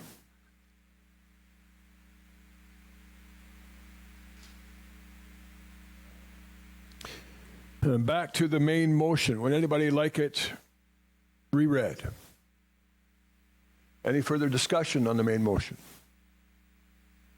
The only thing I would add for those listening is that aside from promoting what I think is a healthy lifestyle and healthy activity, having wrestled through high school, officially, yes, there's also a return on this investment as indicated in the report, and I believe they average at our concession stand just over $4,200 each year, and although we give them a grant of $1,200. Anyway, any further discussion? All in favor? Carried. Thank you. There you go, yours.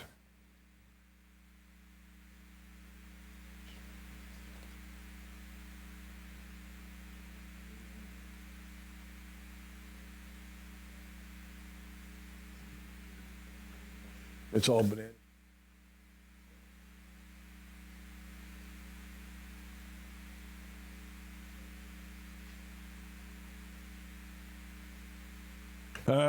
Without deputations, it's hard to have deputation motions. We move into consent agenda. And just a reminder for our viewing audience that consent agenda is also moves forward such as the reports agenda is. And that is, we've got a number of items. We have 10 items. They will be captured in one motion unless somebody wishes to pull one for change of direction. And are we aware of any of those, Madam Deputy Clerk? Through you, Mayor Clark, at this time, I'm aware of consent item 4, that is the SCADA request for free parking. That organization has been in touch with us requesting a change to that motion to add an additional day of free parking to enable the training of their staff. So if there is a member of council willing to pull that to enable that change, it would be appreciated. I see Councillor Heen who's willing to pull it, and I think she may have a seconder in Councillor Iman, but I won't. Oh, sorry. Oh, another item? Sorry, okay. Okay. Thank you. So Councillor Heen's going to pull it. We'll get into the potential change of direction shortly. Councillor Eamon? Yeah, it's a question with respect to item number 8. I've been approached by one of the presidents of the villages of Leacock indicating that they would like to be consulted by the Parks, Recreation and Culture Department with respect to this item. I'm assuming that that would be the case, but if not, I would withdraw that and specifically ask that that consultation take place. So I did thought we read something with that. Madam CAO, would you be able to? Through you, Mr. Mayor, I will ensure that that consultation takes place, so no further amendment would be required. Thank you. So we'll leave that in the motion as original. Councillor Ainsworth, an item to pull? No, Mayor Clark. I just want to speak to item number 8 as well, actually. I was speaking with Chelsea months ago, probably around September time or so. And I know her and her mother reached out in regards to, how do we go about, because they really wanted to have their wedding in Orillia at that particular location, but wanted to make some changes with the bylaws to, obviously extend the wedding time with the noise and such. And so I think it's really good that they've went through that process. And now just in case they are watching, that it will be coming up at council committee in the future, and then, potentially to council for ratification. But that's when that discussion will happen. For or against that, or any changes will happen at that particular meeting, not at this one. Indeed. Thank you, and well said. So I believe that we only have one item being pulled, Madam Deputy Clerk, so I'll entertain a motion to capture everything else. And Councillor Iman is seconding.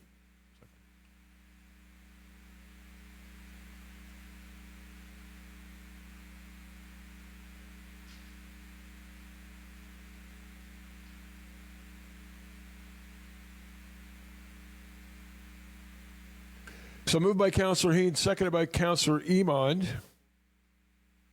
Oh, this is, sorry. They wish to move the motion and second on item number 4, not necessarily on the rest of the consent agenda. So I'll ask for. I need a mover and a seconder, please, to move the consent agenda forward. Thank you, Councillor Ainsworth. And thank you, Councillor Heen. That council adopt the recommendations set on the council agenda, the consent agenda for the regular meeting of council held on this very day, February 10th, 2020, with the exception of recommendations with respect to correspondence item 4, which shall be introduced separately. Any discussion on any of those other items other than number 4? All in favor? Carried. Thank you.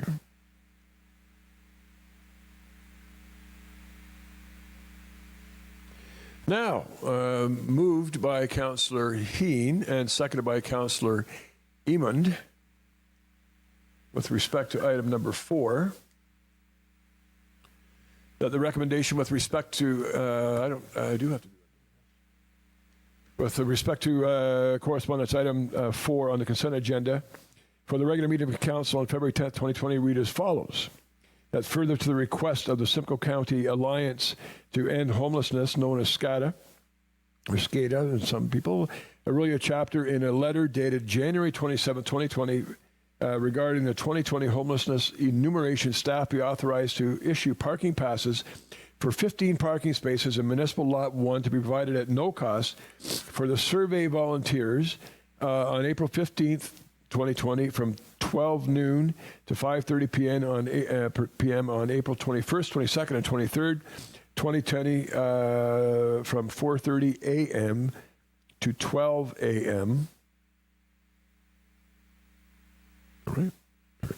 And that the same 15 parking spaces in Municipal Lot 1 be exempted from the 5-hour parking maximum parking time limit on April 15th, 2020 and April 21st, 22nd, and 23rd, 2020.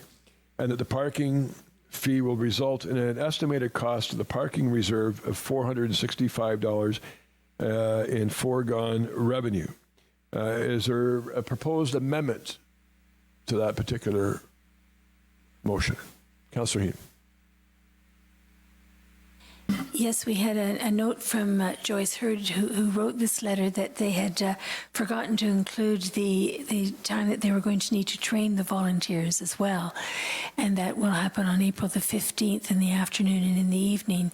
And so I believe that Ms. Williams has an amendment prepared to encapsulate the time that was needed for the training of the volunteers, so that that could be included. So you're proposing an amendment to the main motion. Through you, Mayor Clark, I'll just weigh in. This recommendation encapsulates that change. It was not a committee recommendation that was brought forward from last week. So when that item is pulled, we have the liberty to introduce a new motion. Councillor Yuan? Training in the afternoon and evening, 5 hours covers that.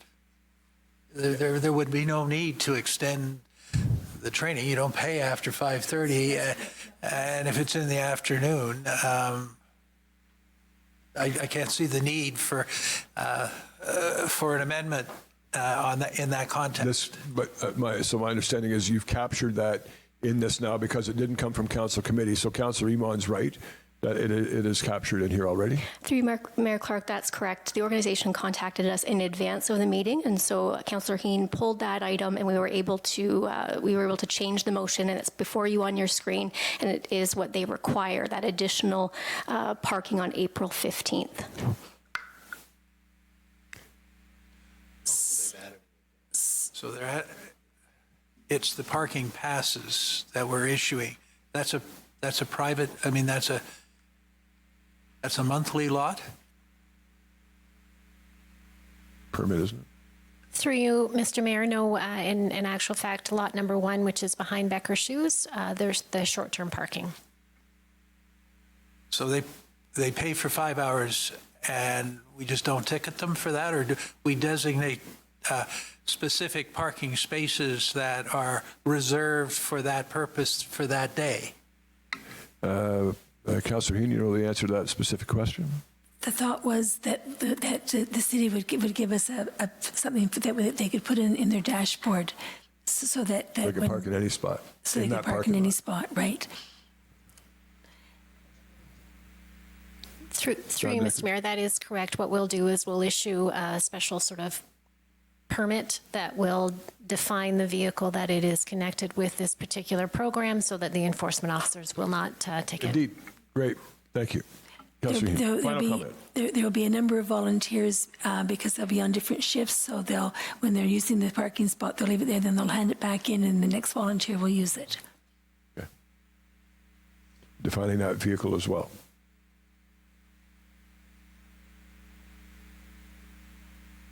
not paying.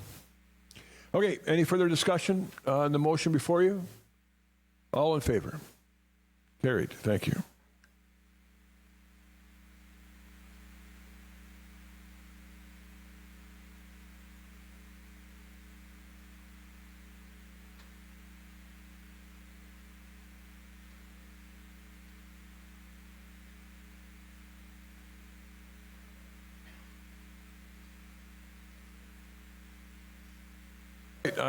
We're now into bylaws. Is there a mover and a seconder to get these on the floor? I can't adjourn until there is. Thank you, Councillor Cipolla. Thank you, Councillor Campbell. Madam Deputy Clerk. Through Mayor Clark, and for the benefit of other members of council, I just want to notify the Assembly that Councillor Lauer has requested that the bylaw with respect to the vehicle for hire licensing, as a result of Clause 7 that was adopted earlier this evening, that will be introduced separately. So it won't be part of the first motion, but will be the second motion. Sure, that's fine. Thank you. Okay, so on the screen before you, I have a mover in. We identified a mover and seconder, did we not? Thank you. Madam Deputy Clerk. Oh, sorry. Moved by Councillor Cipolla, seconded by Councillor Heen. Oh, sorry, Councillor. Oh, it was Councillor. Okay, it'll be Councillor Cipolla and Councillor Campbell. That the following bylaws be enacted: 2020-8, a bylaw to extend the expiry date of the temporary use bylaw, affectionately known as the TUB, number 2018-20. Being amendment number 64 to bylaw number 2014-44, the bylaw for the City of Orillia, 371 Victoria Crescent, a portion of the Forest Avenue South road allowance, a water lot in Lake Simcoe in front of the Forest Avenue South road allowance and adjacent to a portion of the lake bed of Lake Simcoe. Bylaw 2020-9, a bylaw to amend Chapter 22 of the City of Orillia Municipal Code, Council Procedure. Any discussion on those two proposed bylaws? All in favor? Carried. Thank you.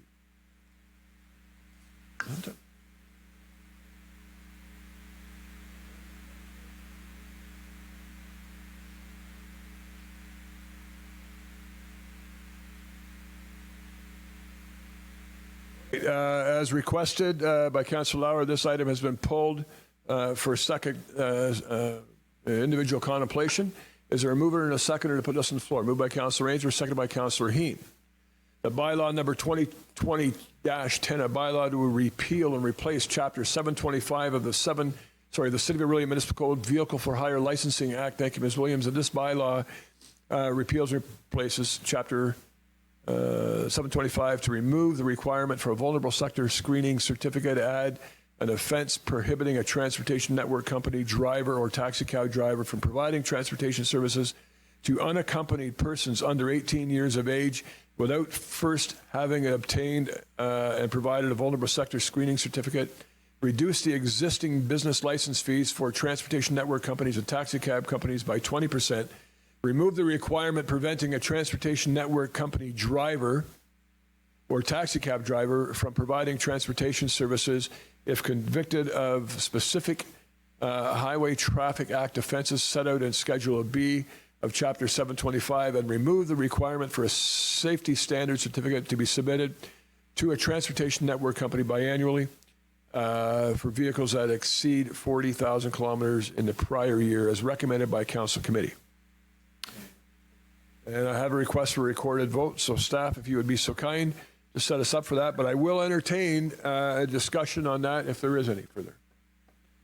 I see none, so I will ask staff to get us ready. Thank you. Members may proceed to vote. This is to approve a bylaw. All right. I'll end the vote, Mr. Mayor. Councillor Campbell, yes. Councillor Fallis, no. Councillor Ainsworth, yes. Councillor Heen, yes. Councillor Cipolla, yes. Councillor Cloustra, yes. Mayor Clark, yes. Councillor Eamon, yes. Councillor Lauer, no. The motion is carried. Thank you very much, Madam Assistant Clerk. And Committee Guru. Any announcements? Oh, sorry, confirming bylaw. Thank you. Is there a mover and a seconder to confirm this proceedings tonight? Thank you, Councillor Campbell, and thank you, Councillor Sepola. A bylaw to confirm the proceedings of council at its meetings held on February 10th, 2020. Any discussion on the confirmation bylaw? All in favor? Thank you.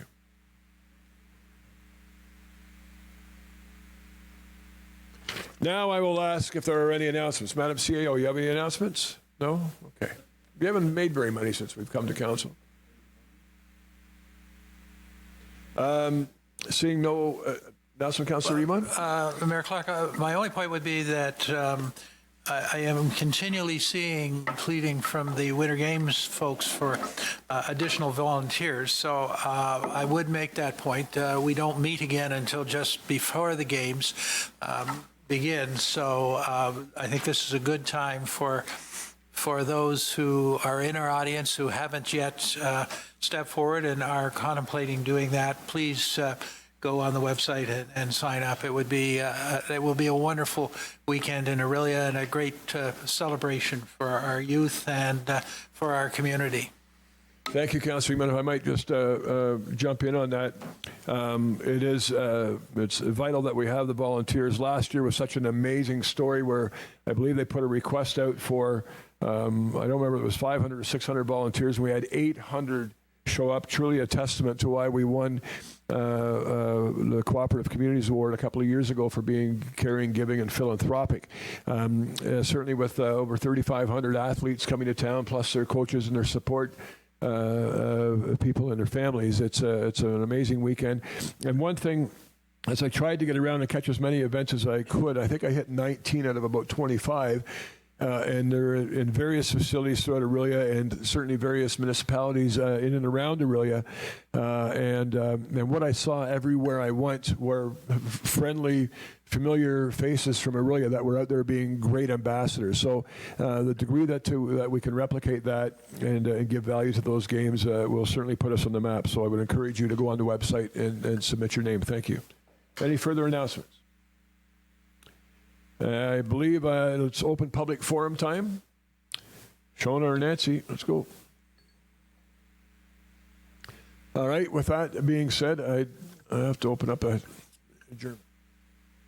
Motion to adjourn, moved by Councillor Sepola, seconded by Councillor Campbell. All in favor. Thank you. Be safe. Be safe and be happy.